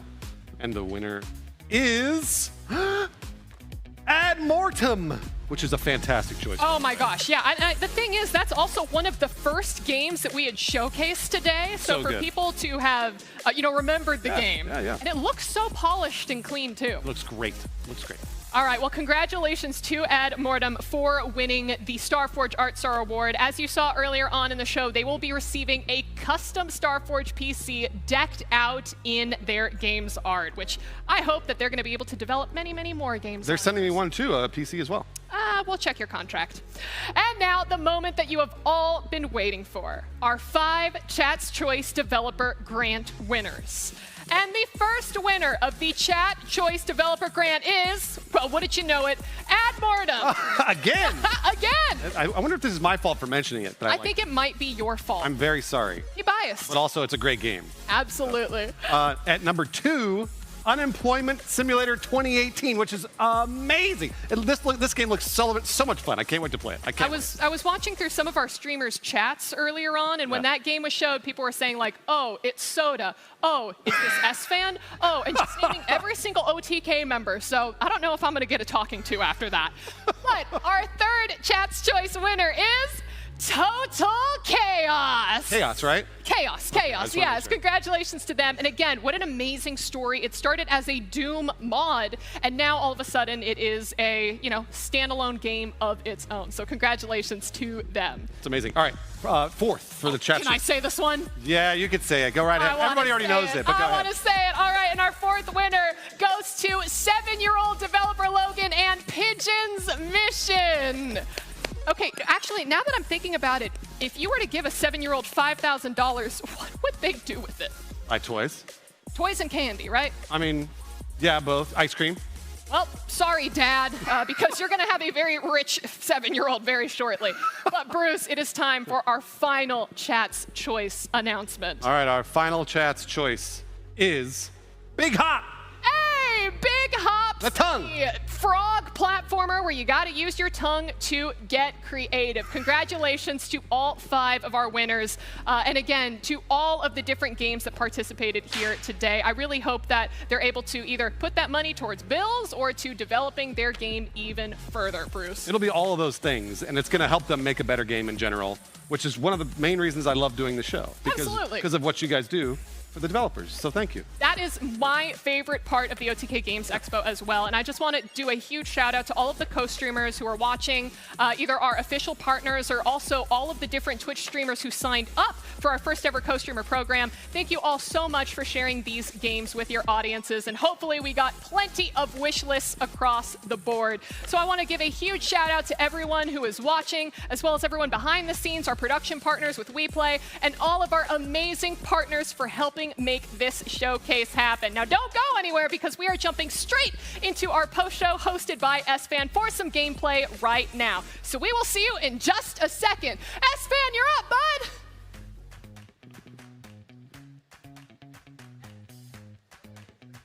Yo, what's up, guys? Hello. Oh, I had these on still. Yo, I don't wear glasses. I wear contacts. Oh, man. So we're going to start with, we're going to play some games today with me and all my friends. I've invited every single person that I'm friends with to come join me today, and it's going to be great. We're going to play some Hell Clock. We're going to play some To Kill a God, which we just announced today, our newest Mad Mushroom game. That's going to be very exciting. And we're going to play some Tolan as well, so it's going to be really good. I think other people are coming. I don't know. This is pretty much how most of my life goes, where I'm sitting around and I invite everyone. But hey, Bruce is here. I'm supposed to join you. I don't want to sit on your glasses. Oh no, you're good. You can sit on my glasses. It's fine. Oh, man. Wow. Thank you very much for doing the post show, because now I'm just going to hang out and do nothing. We just did all the hard work, so now it's you. Nice. So you guys do what I do every day now. That's right. Yes. Yeah. Exactly. Awesome. Did you resonate with Unemployment Simulator 2018? I mean, that's pretty much what I deserve. Yeah. Calling you out immediately. All right, well, listen, post-show, we're going to be doing a lot of gameplay. More specifically, the first game that we're going to show off is our new Mad Mushroom World Reveal trailer, by the way, that dropped today for To Kill a God. You know, I love that we call it a World Reveal because it's our own game. So we can just be like, yes, world reveal of our own game. But it is a world reveal of your own game because no one else has seen it in the world. It is. That's true. So I mean, it works, but like you have you can say that, and that's kind of sick. Yeah, it is. So Kip's just told me that for every world reveal I put in the show, I get a cookie. So wait, really? Like seven cookies? I'm getting Can we afford that? You didn't know that? We definitely can't afford that. we definitely cannot afford that. I just let my negotiation slip through. But S-Fan, do you want to hop on the six and I'm start down. jumping in? Are you playing To Kill a God? Yes. All right, I played this last night. Have you played it, right? Oh, I've played it. Oh, okay, all right. Apparently he's played hours and hours and hours. Yes. All right. I'm so excited. I've played so many hours of this game. It's fantastic. I'm so glad, though, that we have you, because I was playing through the demo, and listen, I think it's pretty clear. I kind of suck at these types of games. I'll be very vulnerable with it. So I'm glad that we have you two to kind of walk us through, because as we know, the skill tree is the map that you're fighting through. Right. I got confused. I couldn't read, but still, watching you two play a little bit over your shoulder, I'm like, oh, okay, so this is how it should be done. To be honest, it's not necessarily easy. I don't think it's an easy game, but I think S-Fan will take us through and it'll be not that hard for him. Once you played it an hour or two, I think you get it. Yeah. But to start, it's not that easy. It really isn't. Yeah. All right. Well, with that intro, I mean, S-Fan, you can't die immediately. He's not going to die immediately. No, he'll be. Oh no, I'll die. I'll die shortly after I start. No, that won't happen. Instead of me immediately. Oh, intro. Because I think. Oh, cinematic! Hit the cinematic! Go, cinematic! Yeah. Gassan says yes. Quijano says, great. Should I do voices for these guys? You absolutely should. You're a professional voice actor. Oh, I am a voice actor. Yeah, you're now. professional. You're right. Okay. Well, okay. Now I got to come up with voices. What are they going to sound like? Yeah. Okay. One deep, one high. Yeah, I mean, you're the professional voice actor. Give us the, what's his name? Boom something? Oh, Mr. Boom Blaster. Yes. Speak the words. It's not rotten world, tethered by thy blade, hand of death, halted by thy hand. Why does the script move so fast? I cannot actually say what I want to say in this voice. So I think what they're doing is they're getting the weapon to kill a god. Yes. Oh, is that what it was? I think that's what's happening right now. They're like basically summoning the way to kill this god. The state of this product does not represent you're not supposed to the read that. final version of the game. That's not part of the script. Placing notable passive No, that's just utility development nodes. stuff. That's a video game thing. Placing notable passive defense No, you don't need nodes. to, That's for the lore. That's the lore of the game. Placing skill enhancer nodes. He plays video games, right? He plays video games? I thought he did. Yeah, no, he does. Do you want to enable the Do tutorial? you want to enable? You don't need to read tutorial? everything. I don't need a tutorial. I'm a pro. Wait, can I play the other character? You could do whatever you want, man. I didn't know that there was another character. There is now. There is. Is there really? Because in the demo, there was only the one that I got to. No, and we're gonna do pixel perfect rendering. Look at that. Bam. You see that? Bam. It's a Starforge PC, right? Is that a Starforge? You know what? Yeah, just say it is. Yeah. Unless it breaks. Okay, so I'm gonna play her for obvious reasons because she's wearing golden armor like a paladin. So I'm gonna pretend she's a paladin. I think that's fair. She's melee versus the other character who's ranged. Right? Yeah. So in the demo right now, you have two characters. You have a ranged character. You have a melee character. Some people say the melee character is harder. Oh, okay. I'm gonna agree with them because I'm playing as the melee character. When I played ranged last night, ranged wasn't as easy as it should have been. Again, when That's you how I first felt, when you first start, you're kind of like, oh, this has like a pretty steep learning curve. Again, that's not hard, but it's like relatively difficult. Yeah. So I wanna.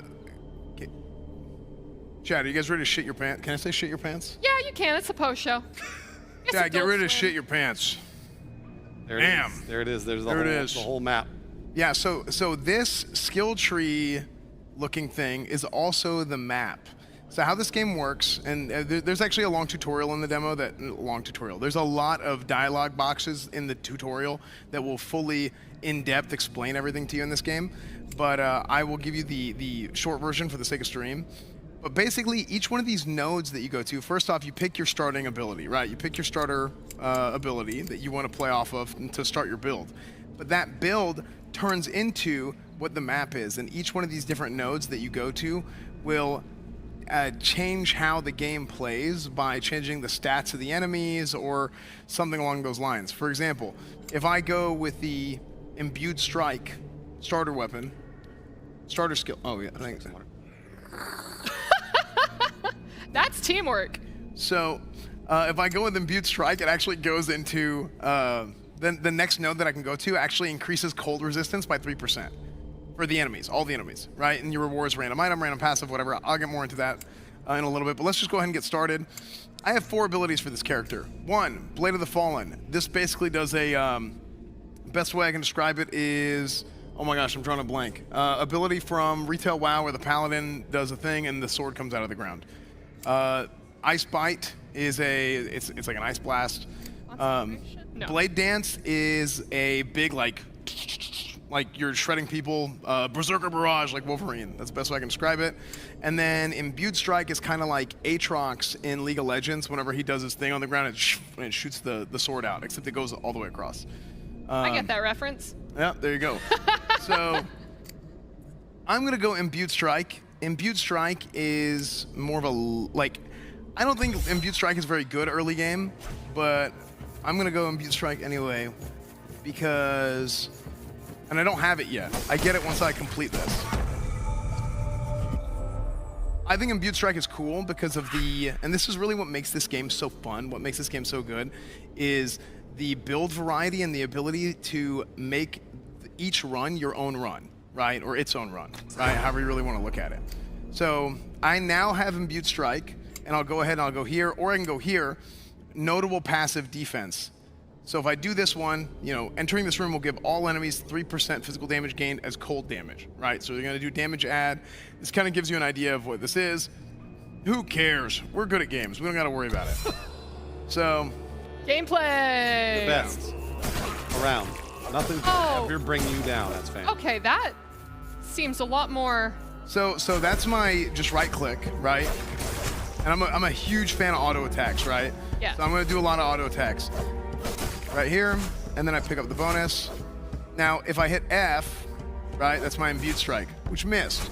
Imbued Strike isn't super good early game. Yeah, that was actually surprisingly short.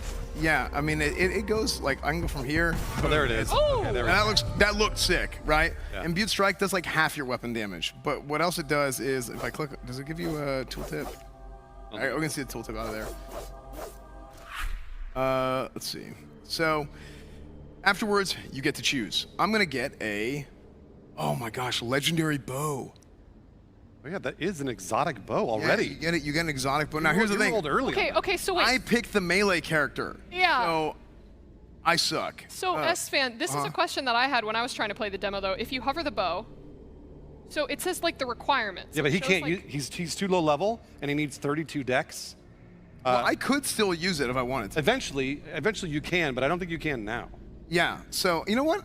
I'm gonna do. Oh, man, I always do this thing where I'm like, That's a great roll to start. I did not get an exotic at all when I was playing. I haven't gotten an exotic weapon yet. This is the first time I got an exotic weapon. So I'm gonna do this anyway. One thing to note: +1 health gained on kill. You don't have you have a certain amount of flasks, and we can talk about that later. Like if you rest, you can give up your rewards, and you can rest, and you can replenish your flask and your mana and everything. Whereas otherwise, you don't heal. Right. So anything that you can do to gain health is really good. I can't use this right away, but I'm gonna bank this, and I'm gonna keep it because these other ones are kind of whatever. 45 increased mana, maximum energy shield. I don't know if any of those things I just said were words, but I'm going to actually I'm gonna re-roll this. You get one re-roll, right? Yeah, you get one re-roll of each, and increased armor, increased maximum energy shield. That was a better roll. This is a little bit better roll, so we're gonna run that. So that's a passive. I have that now passive to my character on the bottom, and I can go to my inventory and I can add this once I'm ready, but I'm not ready yet. So I'm gonna go ahead and put points in dex. That puts me at 24 dex. I'm missing 8. I need one more level. I'll probably be able to get it in 2 levels if I just put everything into dex. Next one, Mercator. This is a merchant. So with the merchant, you can actually get these things, these shards that I have, and you can buy stuff if you want to. I'm actually not gonna buy anything, but so we'll just go ahead and say whatever to that one. And once you go, you can't go again. That's really important, by the way. Yeah. Once you go to the merchant, or like if you're gonna craft a skill or whatever, that's it. Once you've clicked into that node and you clicked out, you can't do it again. Yeah, it's really important. Yeah, because then you'll end up throwing. Now the thing about this game, and I'll try and play a little bit. I'll play a little bit faster and a little bit less explainy in a second. But it gets so addicting once you start realizing, oh, I can do that with my pick. Oh, I can do that. So then you want to do another run. You want to do another run.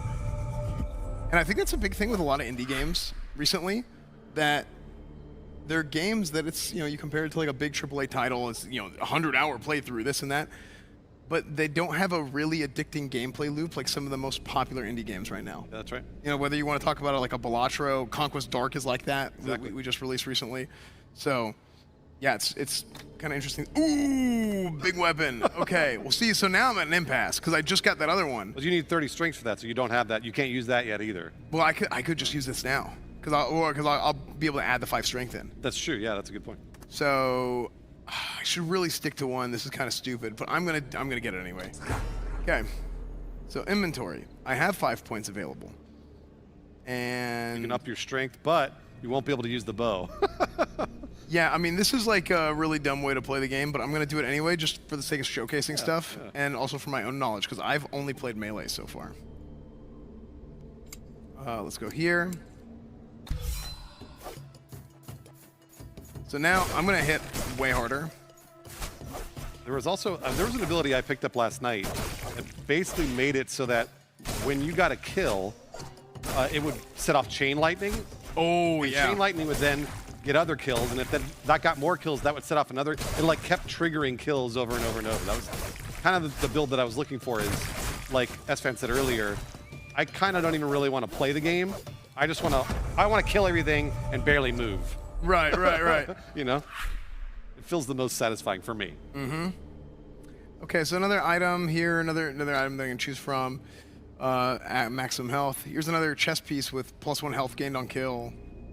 I will probably... Lead duration, critical hit chance to chill and freeze when dealing cold damage. My weapon does fire damage. I'm gonna go with this just to get more healing. Yeah, increased attack speed is fine. So a good thing to look at here, especially in the demo, because the demo you don't get to do too many nodes before it takes you to the boss. I want to try and find some of these guys, like the skill enhancer. That's really what I want to get to. I want to get to that skill enhancer. This is the Mercator. Unknown event. Yeah, these are fun. As you brave the fogs, you realize you're surrounded by marshes from all sides. You immediately stop dead on your tracks, as you know that this terrain is very treacherous, and one wrong step could mean suddenly falling into a watery grave.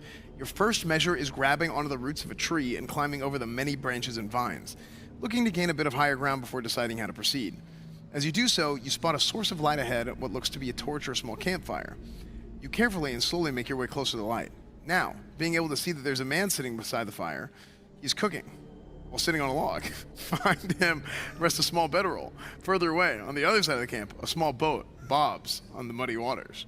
He raises his head, suddenly startled by your presence. He lifts his hands, palms out, a gesture of surrender. "Hey there, traveler," he greets you. "Stay a while, make yourself comfortable. I'm Ludwig. If you're in a rush, I can take you to the other side for a price. If not, we could just share the campfire. What do you say?" I am going to push through. Consequence battle. You ignore the old man.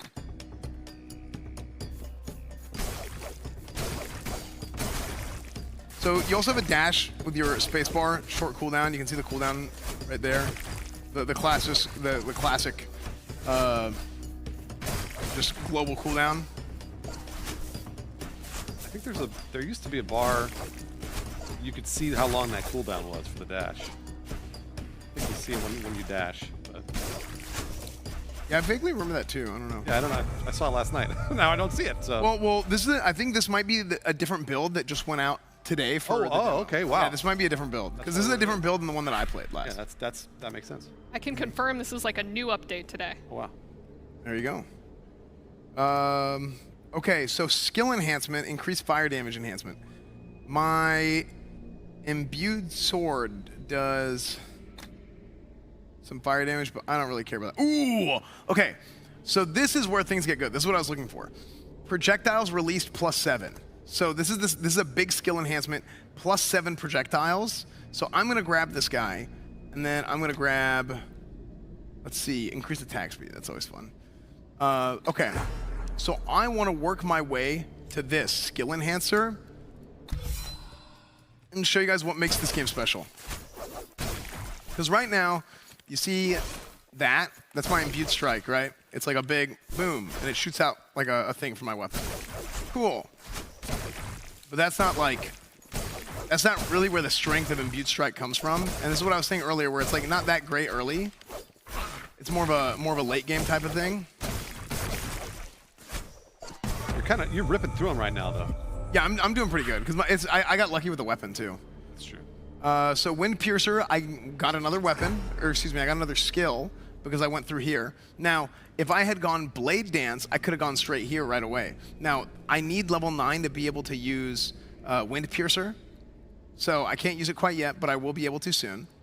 Let's go ahead and go to the skill enhancer, and I can put multiple skill enhancers on one skill, on any individual skill, right?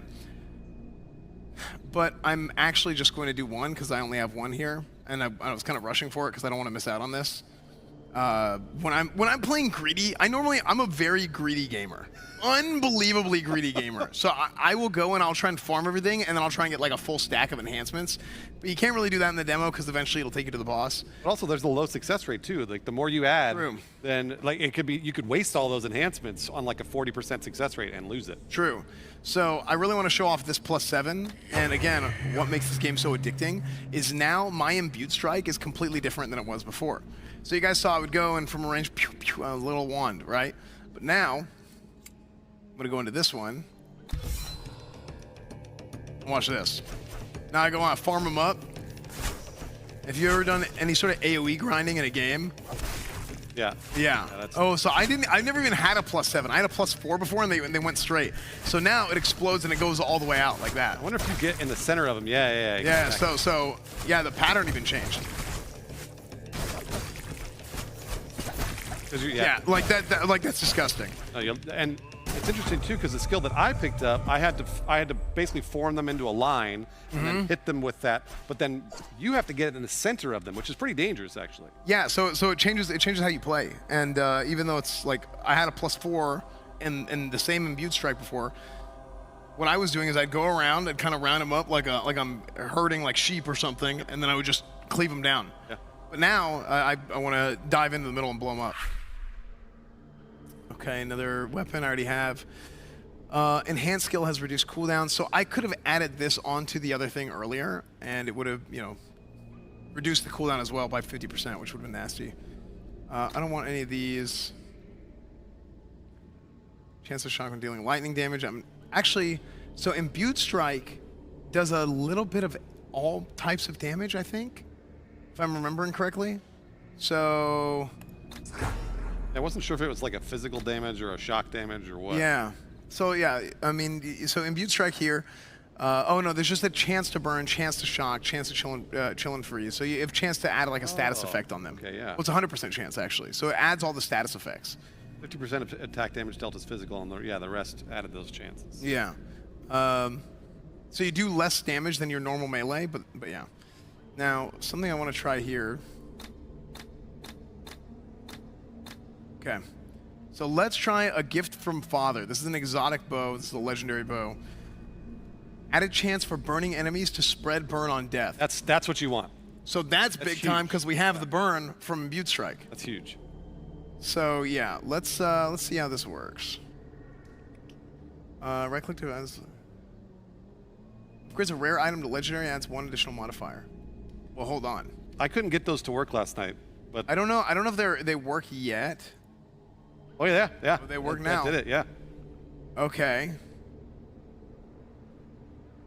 And that was the sword you were using before. So an exotic's not legendary. Exotic's like, okay, it's a step above the legendary. I called it legendary because I have WoW brain. Forge an item is rare and give it 1 to 3 new mods. So I could take this chest piece and reforge it as rare now. Yeah. Oh shit, that's awesome. Okay, so I reforge that, and then. Yeah, I didn't live long enough to get enough equipment. I just kept going. Oh, pain. Okay, so here's another one. Re-rolls the values for all modifiers on an item. So I can re-roll the values. So the modifiers stay the same, but the modifier changes, or the values change.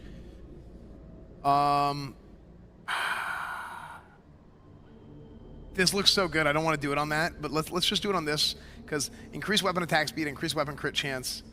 And again, this isn't normally how you'd play, but let's see if this one works. I'm just curious to see what that short bow even does. Like what the damage is like. Because that's sort of the fun of this stuff, is like thinking about what it'll do and then going out and actually testing it. Because right now we're theory crafting. But yeah, and that's really what makes these games so fun. Yep. So if I take this, reforge an item as legendary, give it 4 to 6 new mods. I wonder if this legendary, I just add more mods to it, which would be crazy, but I don't know. Let's just see. Wait, I think it did. Yeah, it did. It did. Okay, so that sword's like just gross now.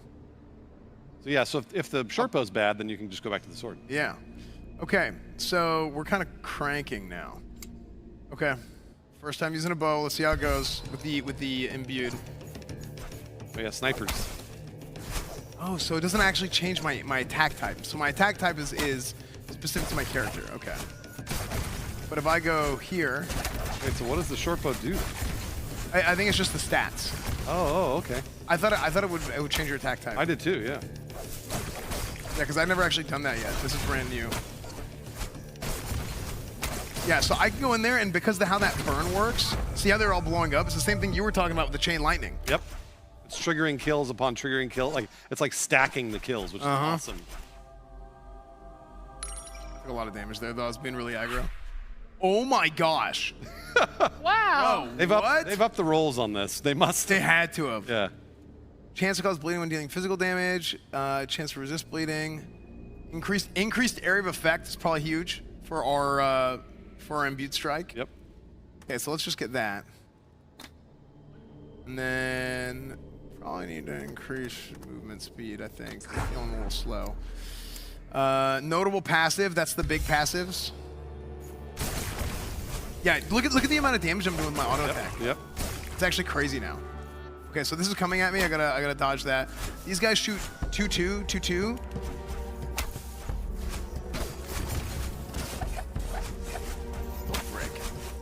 Okay, so I'm using one of my flasks. I might end up having a rest for one of these.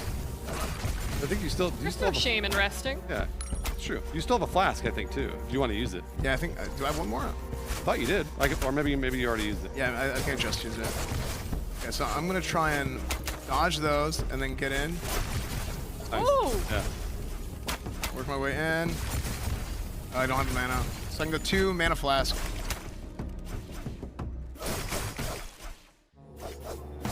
Nice. Hey. Ooh. These levels get really busy too. Like there's a lot of enemies that you have to take out. Yeah. Yeah. So again, chat. The game is To Kill a God. The demo is available now. This is our next game from Mad Mushroom. So this is the game that's going to be after Hell Clock, which is coming out June 18th. We're gonna play some Hell Clock. We are gonna play some Hell Clock. Yeah. Yes. We're gonna play a little bit of Hell Clock too.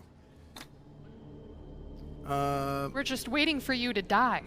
Oh, he's not gonna die. That's not gonna happen. What? Okay, do something ballsy. Okay. No rest. For the wicked. Okay, no rest, no rest, no rest. Wait, now I'm kind of scared. I probably should have rested. Bummer. Nah, you'll be fine. Is that imbued strike? Oh yeah, that's a big one. An imbued strike in there. That should hit them and then light them on fire, and the fire should stack on more kills, on more kills, on more kills. So that was a big hit. Yeah, it was bad.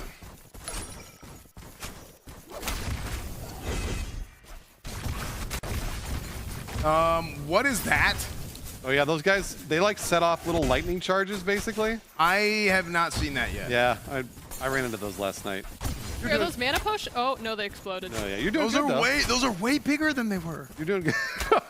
You're doing Sounds like a skill diff. It sounds like a life diff in a second. Bad. Hey, you're out of mana potion or health potions. Yeah. You still have mana though. You do that. I'm just gonna have to kite a little bit.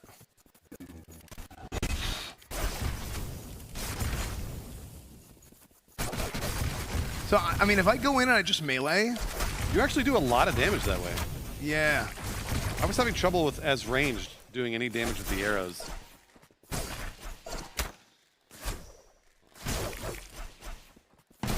There you go. Nice. Nice. Holy cow! Yeah. He was supposed to die, Bruce. I mean, I knew he wouldn't. He's a gamer. Capital G. Picking up all the shards. Yeah. Gene gamer.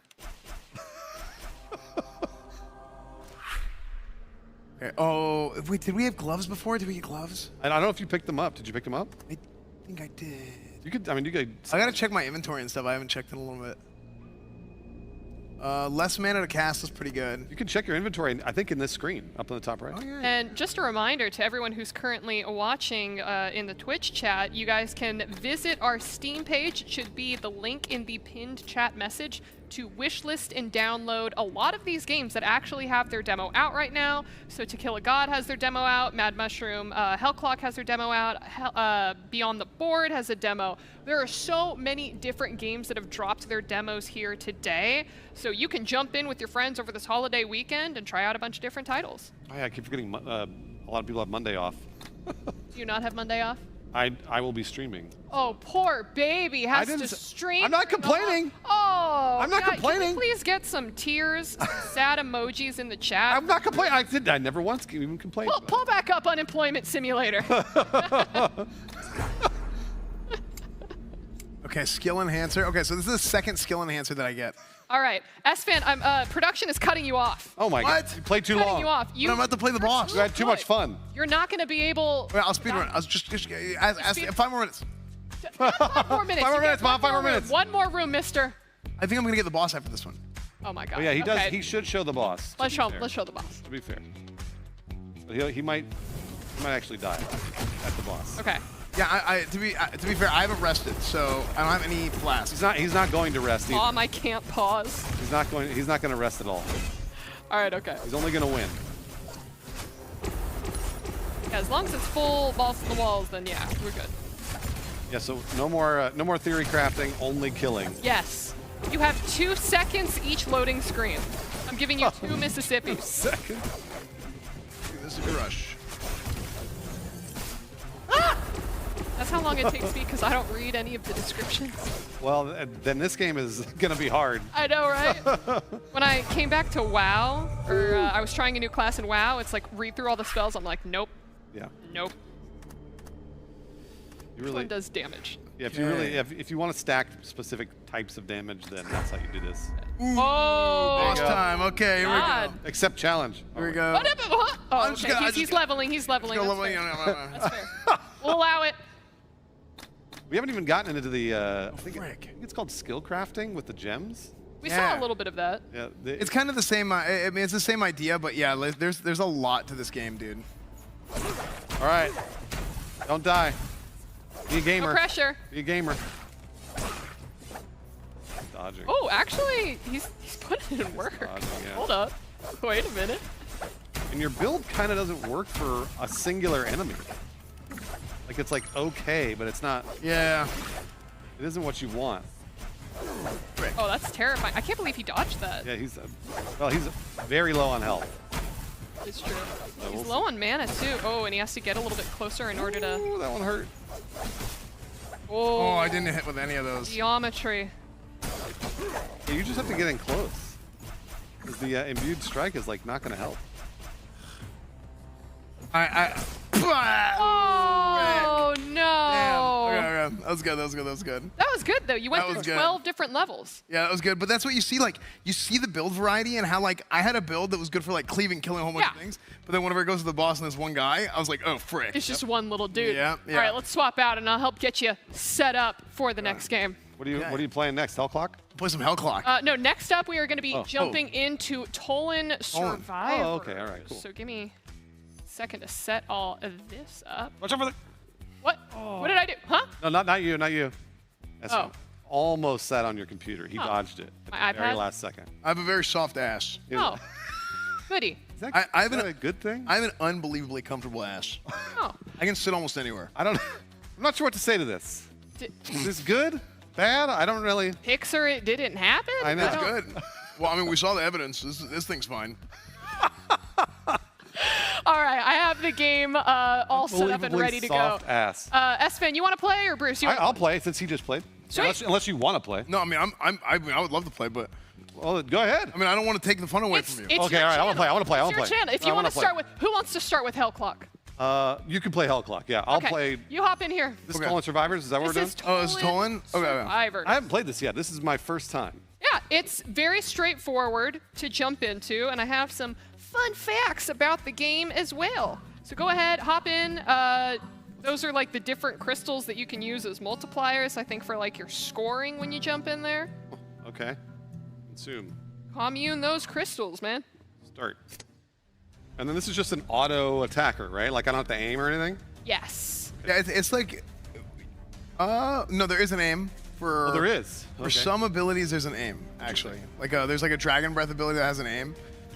But it's gonna feel very intuitive if you've played a Survivor game. Yeah. Great, I have. Random enemies with the... Yeah, so right now there's a 2-week competition going on in Tolan Survivors from May 25th to June 8th. And players actually get a split of a prize pool based on the number of event points that they earn from playing the game.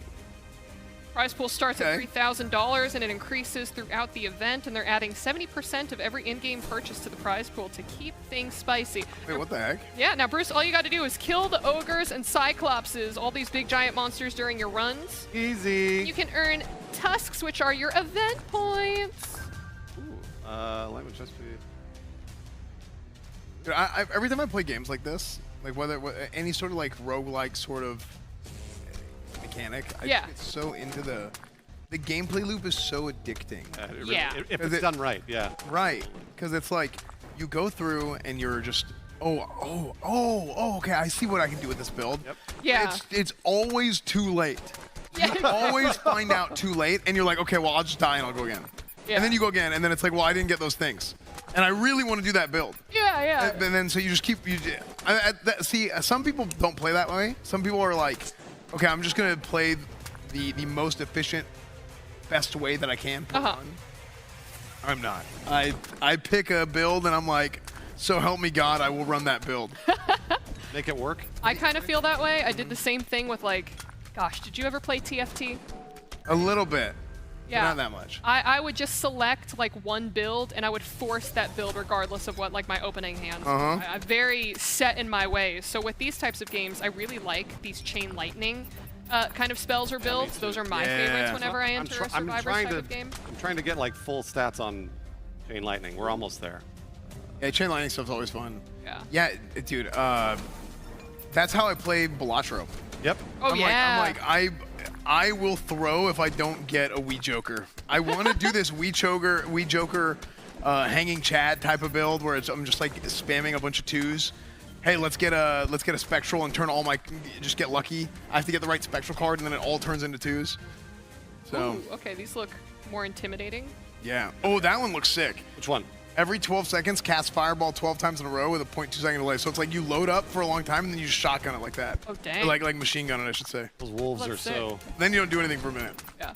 But I bet if you get cooldown, so CDR would be super effective for something like that because the cooldown is so big. Oh, wait, there's the big ogres that you got to take down. I know.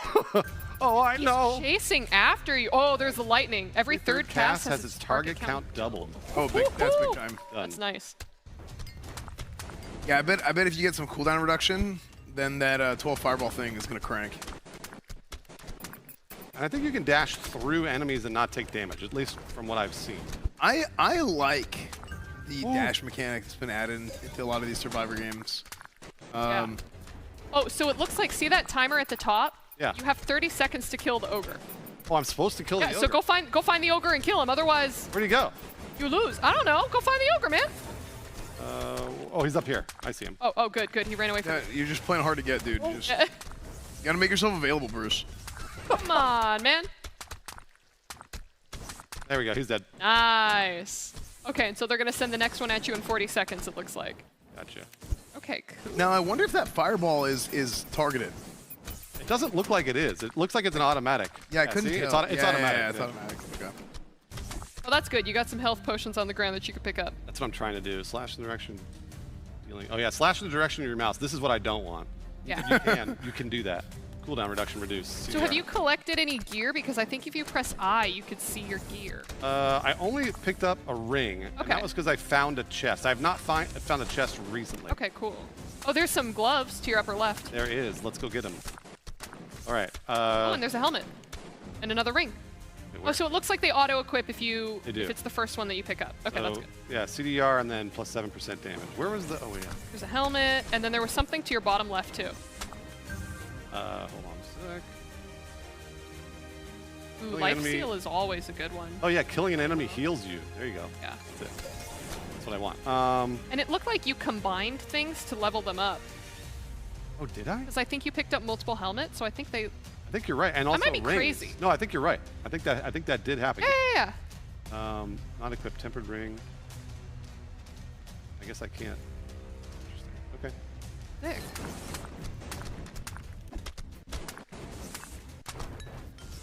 All the little scorpions coming at you. Hate these dudes. Oh, level 3 ogre. All right, where is he? I don't know. Where is he? Oh, you gotta find him. Point me at him. Looks like he's up here. I see him on the map. Oh, what's that exclamation mark on that big totem? Oh, I missed it. I'm after the ogre. All right. You got me on the ogre. I want you to get that ogre. Looks like they run away from you, actually, which is interesting. Would you say that it's all ogre now? All ogre. Oh my gosh. Classic. I know. Okay, so S-Fan, fill me in here, bud. You flew in today to LA from doing a little bit of DreamHack stuff. Yes. And then you're going where after this? I'm gonna go to France. Holy crap. Yeah, I'm gonna go to France, and then I'll be in France for a couple days before EU TwitchCon. So I'll be out there for like maybe a couple weeks, just doing IRL streams and stuff around EU TwitchCon time. I think it'll be fun. And awesome. I haven't done like travel streams in a long time, and I used to do like I used to do it a decent amount, but I'm just so busy with life, all of this stuff. Yeah. Right? So all the OTK stuff that we do now, or anything adjacent to it. So it's been kind of hard, but I really want to take some time and just do like some good old-fashioned IRL Yeah. My cameraman is out there in France. He actually just went to the Cannes Film Festival. Oh, how sweet! Yeah, he was in Cannes, and he said I should go, but I couldn't get in. Yeah, I wasn't cool enough. Did you hit them with the "Do you know who I am"? And then they hit me with the "Do you know who we are?" Oh man. Yeah. To be fair, they have people like Pedro walking in there, so. Well, you know what's funny? My cameraman, he texted me. He's like, "Dude, this is hilarious. I'm on the red carpet." Because he's accredited. He's a sweet. He's a filmmaker in France, so he's accredited. And he was like, "It's the first time that he had gotten to go, so that was like a big deal for him." Oh, that's so sweet, dude. Yeah. Oh, you died. I do want to revive.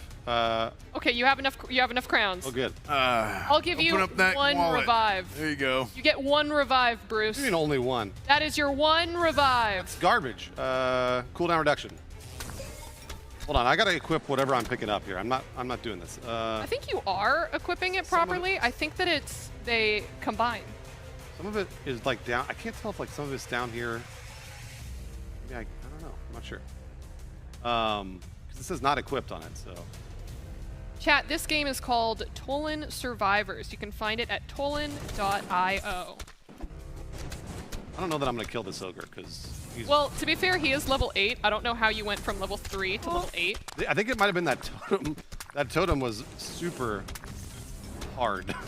Oh yeah, so you could see it goes into uncommon. So maybe you have to make multiple uncommons before you can. Yeah. So the uncommon to uncommon makes the rare. Okay, that makes sense.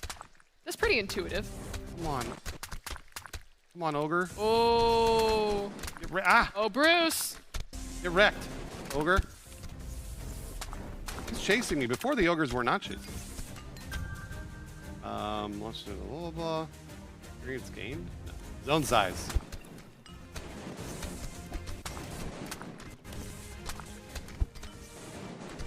I'm not going to kill him in the time allotted. It's just too bad. So I don't know what happens. Ooh, he fled. Good. I think you just don't get as many tusks. Yeah, he got scared like a baby. Womp womp. Oh, well, there's at least a ton of loot for you to pick up. Yeah, and there is a lot of loot, and also I'm like trying to pick up all the gems, and that's proving difficult because there's so many. Fire damage, cooldown reduction, reduced damage dealt by. Oh, I don't like that. Increased fire damage by 35%. Dash gains an additional charge, but I don't like any of these actually. Just skip it then. Use fire. Let's just wait. You don't want fire because you want to go for that lightning, right? Or water, yeah. That sucks. That's too bad. These levels are not coming quick, so. Oh, let me out. Oh.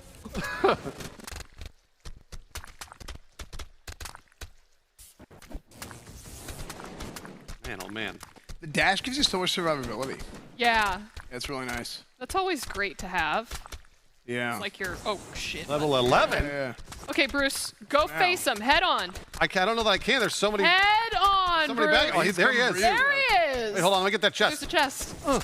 It's over. We'll take you anywhere. Well, you can upgrade something. Will they break? Oh, interesting. Okay. Upper ring. Chest piece. That. Oh, there you go. I don't have a dash. He's not taking any damage. He's only level 11. You got him. He's really not taking any damage. Level 21. You got this. Yeah. It's fine. Wow, he's actually taking no damage. Like zero all the other guys around him are tanking the damage. Maybe you got to do something. I don't know. He's like invulnerable until you kill something else or something. I don't know. I don't have a left click or anything. I'm not seeing his health move at all. I think this might just be a skill gap. Honestly. Yeah, I think that might be what it is. Just because like I don't have the buffs. Look at look at how many guys there are. Yeah, what the frick? And just a reminder to everyone that is watching right now there is a 2-week competition going on for Tolan Survivors from May 25th to June 8th. They got a prize pool starting at $3K with 70% of every in-game purchase going to that prize pool to keep things spicy. So you guys can try out the game yourselves at tolan.io. That's crazy. Just like a 3K, is it like a leaderboard thing? Yeah, I think it's for how many tusks you're creating tusks is such an interesting word to say. I feel like I have a lisp when I say it. Tusks. Yeah, because it's the way the words hit. Yeah. Well, I'm not dying at least. There's that. There's no way I'm killing this ogre. Oh my god. Kind of like Publisher Showcase. All right. Publisher. I won't revive. All right, he's dead. 7. Get on out of there, dead. Bruce, because you know what it's time for. We're swapping you back out with SFan because we're going to jump into Mad Mushroom's other game that is coming out June 18th, Hell Clock. Hell Clock. Ugh. I did all right for a game I've never played before. I know. Honestly, I think you did a pretty good job. And just a reminder, you can check out Tolan Survivors yourself. Go to tolan.io to participate in their 2-week event that's going on from May 25th to June 8th. As you saw, pretty simple game to pick up, but also fun. Yeah, no, I mean, that's almost exactly what I want in a Survivors, which is just walk around. Yeah, exactly. And not do anything. Yeah. Other than just kill. See numbers go up. What happened? I just want to sit in every chair. Oh. Do you mark your territory when you go into a room? Is that? Just did. Chairs down there. Gross. That's what that unbelievably soft ass. Yep, there you go. You're welcome. Yeah. So wait. First one's free. If he has an incredibly soft ass, Huh? does he make a chair print or does the chair make a print in that booty? There are a lot of questions I have with that phrase. Depends on the chair. And I also don't know if it's Iron good or sharpens bad. iron. I don't I don't know if it's good or bad. I don't know. I'm not really sure. We have to look into this. We have to look into this. I don't know. It's a great question. And I'm not going to think about it anymore. Yeah, I'm an idiot. Wow, look at him move. Is this like the little windows? Yeah, the windows. And then where it's you really want it to hit the corner and it gets so close and it Never just does. oh. It's going to do it. Oh! Oh, let's it go. disappears. He's back in. Whoa! Wow, that is close. It reminds me of half the horror games that we showed today. Yeah, it really does. All right, it looks like SFan is now jumping into the game. SFan, you have put a lot of hours into playtesting this game. Of course, you as a OTK member gave feedback when Mad Mushroom was, looking for games that they wanted to pick up and publish. So what really stood out to you about Hell Clock? You've heard me talk about like gameplay loops. Absolutely. Yeah, I think the big thing with pretty much all the Mad Mushroom games that we publish. Let's get gameplay on the screen. Yeah, at least whenever I'm going through and evaluating something, and here if you guys look at the screen, it's Gameplay? like I have like. I wonder if it's broken. Gameplay? There we go. Oh, there it is. Yeah, so we have the shop here. But yeah, you go through and it's like, okay, you get some gold, you get some different resources, and you can go spend these and you can buff up your character or whatever, right? But it's about the gameplay loop, I think, for every single one of these Mad Mushroom games for me. It's hard to play a game and right away be like, okay, yeah, this game's really good. Because you can feel that way and then you play it a little bit more and then you're like, okay, maybe it needs this, maybe it needs that. The thing that I notice with every single one of these games is if I'm sitting there playing it for like 30 minutes and there's something that catches my eye that I get like that, it scratches that itch that I was talking about, that addicting sort of feeling like, oh wait, I need to try this now. The second I'm like, oh wait, I need to try this, that's whenever I'm like, okay, now we probably have like a legitimate sort of like a contender here. Right, it got me. Yeah. Yeah, I know what you mean. So then I keep playing it, and then I'm like, okay, yeah, like this thing can go. It's got legs. So the Hell Clock here, the premise of it is essentially that you're going through these. It's like a little dungeon crawler thing, roguelike, and you're going through, and within 7 minutes, you're trying to actually get like through the tower. And you go up different floors. Now we're on 2F, right? We're on the 2nd floor. And as you're leveling up, as you're killing stuff, you pick up gold, you can pick up some items, you can level up your skills. Like, this is something that I actually don't know what's the best way to go about this. Like, is it good to farm or should you rush? I really don't know. What do you get at the end of this? If you, for example, kill a merchant on floor 7, what's the reward? So, well, I mean, you can level up, you can get different abilities, different items. Oh, okay. Do you get that during when you're playing regardless, right? Yeah, but you can get bigger stuff like as time goes on. Gotcha. So look at this. Like this is an epic upgrade. Area of effect 40% increase for Shadow Dash. Now, do I want this more than 20% more damage on Sharp Strike, which is the Ring of Knives? Yeah, I will. But that's what that is. Is like I have a bigger AoE now whenever I dash. Do you see that I just did damage to him? Yep. And also, generally speaking, I mean, like with most of these games, I feel like you want to pick the higher rarity unless it doesn't go with your build at all. Yeah, I think a lot of times it's like that, but there's also like, what do you have so far and what do you need right now? Yeah. So like, the nuance to it is a little bit more, a little bit case by case. Knife generation time. Oh, so it's 40% damage. Cool. That's nice. So that's this thing. Yeah. That I keep forgetting to use. There's a lot of abilities, like the right and left click, space, Q, and E. Yeah, so and you get. I feel like you get lost in this game forgetting to use every ability you should. Yeah, I think that happens a lot of times. In any sort of game like this, sometimes you're like, oh, I found something that is good, and so I'm just going to keep doing that thing. But you really need to learn how to use everything and manage your resources properly in order to be able to like get through the levels. Yeah, this game, if I remember from December, this game is like harder than it looks. Yes. The longer you play. Yes. And like it goes from like, oh, this feels great to like, holy hell, this is like really, really hard. Yes, very. Yeah, so this is a game that's like it's got a pretty big degree of the difficulty scale's pretty good, I think. So you will definitely feel accomplished whenever you're beating this game.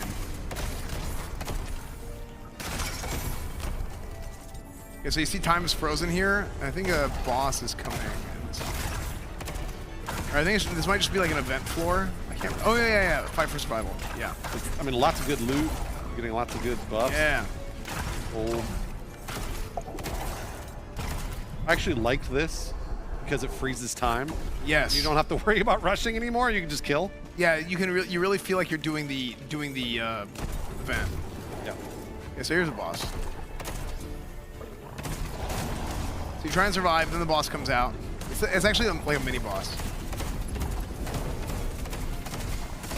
Taking a lot of damage actually. And you do have a heal. You have 2 of 3, right? Yeah, it's like I mean, it's similar to that like Diablo style, right? A lot of ARPGs have like the health and the mana. So I just hit 1, I can heal, and then I can pick up potions. I picked up a lot of potions actually. It'll replenish your mana. I think this whole floor is going to be frozen. Now, something about this game, and a lot of people might not know this, it's based off of like the core basis of what the game is. It's based off of something called the War of Canudos, which is like a big historical event in Brazil. So it has like that historical sort of tie-in for like the basis of the lore, and there's you see all those like a lot of the characters in this are like real characters, yeah, real people in real life. And the game is entirely voiced in Portuguese, correct? Oh, didn't know that. Yeah, Portuguese. Yeah. Maybe with maybe if enough people buy it, we get a little bit of localization action going. Yeah, absolutely. Get some different languages in there. Yeah, get to wish listing, people. Yeah. Get to wish listing. This comes out, I think, in a couple of weeks. Oh, and you know what? I actually just received a message from Mason, our Mad Mushroom social media extraordinaire, saying that Hellclock will also have English voice acting at release. So, Esfan, how many characters do you voice act for? Honestly, I could probably do the whole game.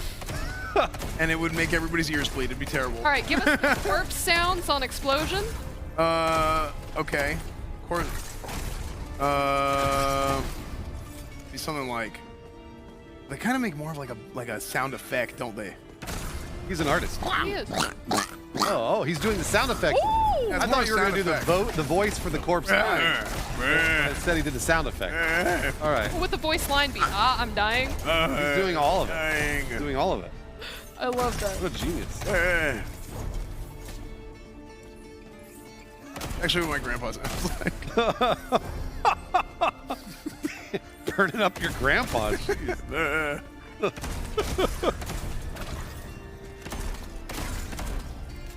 And then what happens if you don't get to floor 7 and kill the merchant by when the clock runs out, you're dead, right? That's it. Yeah, and also your friends will disown you. Oh, I didn't know that. Yeah, so this game has something where you can actually log into your, it logs into all your social accounts at the same time, and it tracks how well you do. And then it alerts them, hey, don't be friends with this person anymore. It shames you. Yeah, it shames you. It's awesome. That's really cool. Really cool game. Chest. Ooh, big chest. There you go. Ooh, okay, you got some goodies in there. Oh, frick. Ooh, short on gold. Yeah, I have 1,700. You're not anywhere near it, actually. Isn't it crazy though? 10% move speed is like that much. 15% damage is here. It's because move speed is so valuable in games like this, just because having the capability of being able to avoid damage. Yep. You know, I mean, you may have to pick up your pace here. Yeah, I'm a slow gamer. I'm a nice leisurely gamer. I can tell. Yet again, I'm not sure if that's a good thing or a bad thing. Well, part of it's because I'm a loot goblin. Like I see gold and I'm like, oh, 9 gold. Yeah, no, you got to get it. Oh, 8 gold. You don't have a, you don't have a choice. When you see something on the screen, you have to pick it up. Right. Whenever I was playing Cyberpunk, like every RPG, you just pick up trash. All you do is pick up trash in every RPG, and in Cyberpunk, it's just constant trash picking up. I'm telling you, Kingdom Come, Oblivion. Oh yeah. I'm always inventory. I get some inventory mod or whatever where it doesn't. I can't get it. Oh no, wait, right? Yeah. Because I'm just like I have to pick up everything. Yeah. And I'll have like 8 just, I don't know, damaged tunics or something. Just right. 4 plates and 3 apples. Yeah, I'm like, why do I have this? Skill melee damage, no. See, I can re-roll, but it's like 200. That costs a lot. Very expensive. But here, this is physical damage. This will be good. Would physical damage be your dash, not your gun, right? I think it is my gun. Oh, it is. Oh, okay. I think. I don't. I'm pretty sure. This marksman projectile. Oh, no, it's fire damage. damage. The right click is physical damage. Yeah, I got him confused. Oh, so physical's the knife, I guess? Yeah, I think the knife might not be. I think it's. Oh, it is. It is. Okay, so I mean that's still good. But I don't think this is. Oh, so everything else is physical except for the my main gun split shot. Yeah. Let's do knife generation time. Got 2 minutes. Yeah, let's just try and run through. Let's see if we can get to the boss. Am I gonna lose to 2 bosses today? I might. Nah, you'll be fine. You'll be fine. Random protection, there you go. Yeah, I'm gonna try and rush through. 130. I think you, and does the timer freeze when you get to the boss is the question. Yes. Oh, it does? Okay, then you're fine. We're on 6 right now. Yeah, you'll be fine. Oh! No! Oh, I shouldn't have re-rolled so much. It sounds like broke. It sounds like that corpse dying.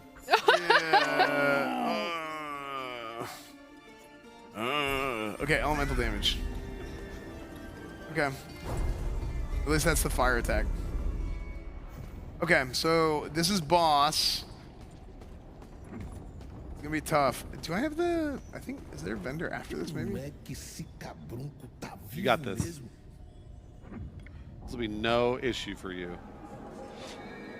Oh, this is. There it is. There's all chat closing their blinds. I don't want to see.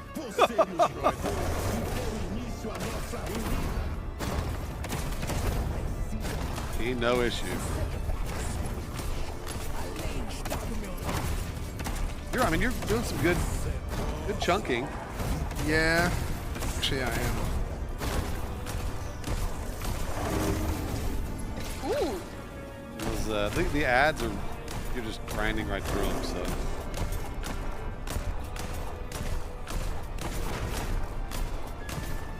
You're like shooting at him off screen. Nicely done. Yeah, I was kind of just like guessing where he was. And I just kept guessing right. It was working. I mean, it is working currently. Yeah, I'm hitting him. See, like again, what you're using, like you're not even using your Q. Like I always forget to use, and that's the thing with this game is like using your every ability you have. Yeah. Nice. Nice. No problem. No. Dang! And with that, boss, that is bringing us to the end of our Hell Clock gameplay and the end of our post show. Espen, you want to come with your, what are we calling it? His cushy butt? Yeah. Unbelievably soft ass. Yeah. Unbelievably soft ass. Comfortable ass. Yeah. Perfect. Well, Espen, thank you so much for taking us through our Mad Mushroom titles today. It was fantastic. We got to see To Kill a God for the very first time. Of course, you all can download the demo for both To Kill a God and Mad Mushroom's Hell Clock today and play for yourself. Mad Mushroom's Hell Clock will be releasing June 18th, which actually we saw also with a English VA as well as Portuguese. So be cultured. He's doing every voice. You're doing every single voice. I shall. Perfect. Well, Espen, anything that you want to say before we bring this show to a close, since we are on your stream? Yes. If you guys have feedback for any of these games, you guys can go to the Mad Mushroom. I'm really bad with my SHs, aren't I? Honestly.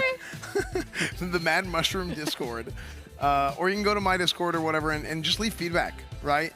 That's the big thing. I think one of the big advantages of like having a publishing company that is that is led by streamers, by content creators, is that we're pretty available, right? We see a lot of the feedback, so we want to take advantage of that, right? We're making games that people want to enjoy. We're not making them, but we're publishing games that people want to enjoy, and that we want people to enjoy.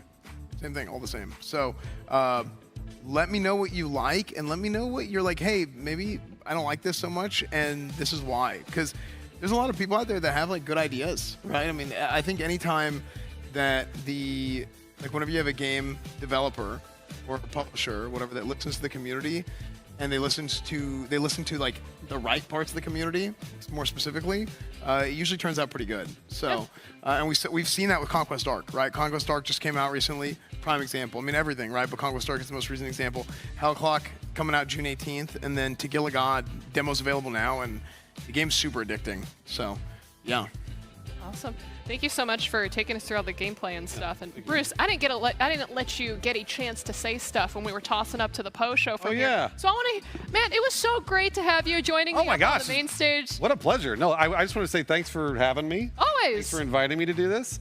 And S-Fan, thanks for playing games over here and hanging out with me, because this is something I haven't got to do. I haven't really got to work with you yet, so that was a pleasure. And just hosting this stuff. I told Amelie this in a Discord message, but this is kind of the highlight of my year. I love doing these things, and it's been really fun to work with you guys and OTK and the whole deal. Yeah, hell yeah. I'm so glad, man. It's the highlight of mine too, mainly just because, again, seeing all of these amazing projects that these developer teams of, sometimes it's a small squad of like ex-AAA game devs, and they're like, yeah, we want to make the next Destiny, we want to make the next like such and such, and then on other occasions, it's like this one solo dev who's doing the art, composing the music, and doing all of the coding themselves too, or a 7-year-old who's making a game about pigeons with his father, right? I just love the variety of different genres that we get to see, the variety of different backgrounds that we see from a lot of our developers, and of course, just at the end of the day, being able to play and wish list some fun games from the showcase itself.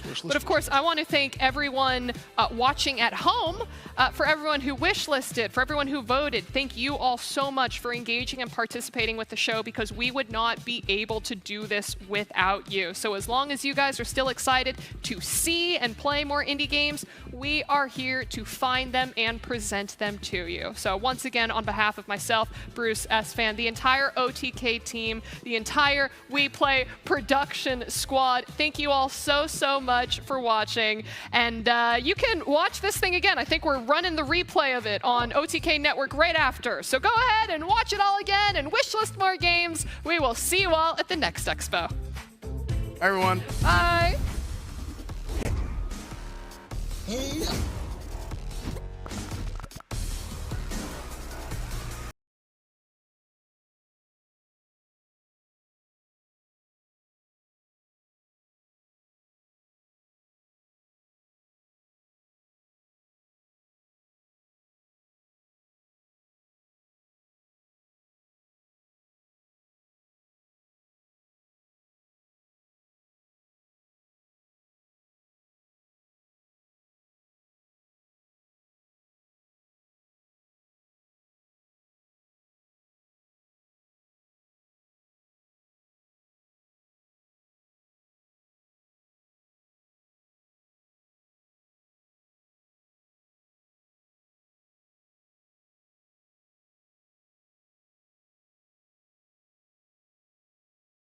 my interest. Let's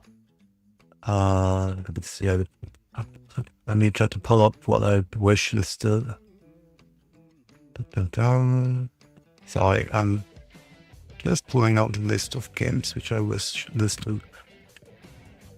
Yeah, so in no particular order, for me, I did note games such as Pigeon's Mission, Paper Clay, My Little Puppy, Big Hops. Permafrost, I wasn't too sure, but then, yeah, there's potential maybe, I'm not sure. Out Mortem and Pioneer, so those are the games which I wish listed from the show.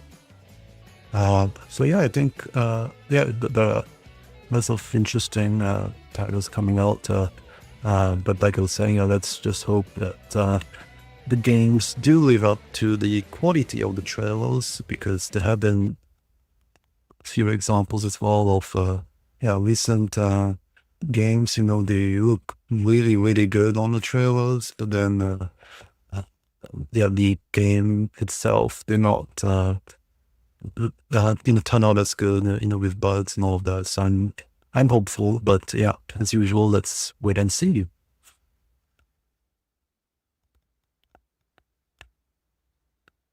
Yeah, did I miss anything in the chat? No, I don't think I have, right? In that case, yeah, I'm going to end the stream for now, but then, yeah, I still do plan to have, the regular gameplay stream later, and it's in a couple of hours. Yeah, more or less same time as what I have been doing the last couple of days. So yeah, thanks everyone for watching. I really appreciate it. Have a great rest of the day or evening, depending on where you are. Take care and see you soon. Thanks everyone, and bye.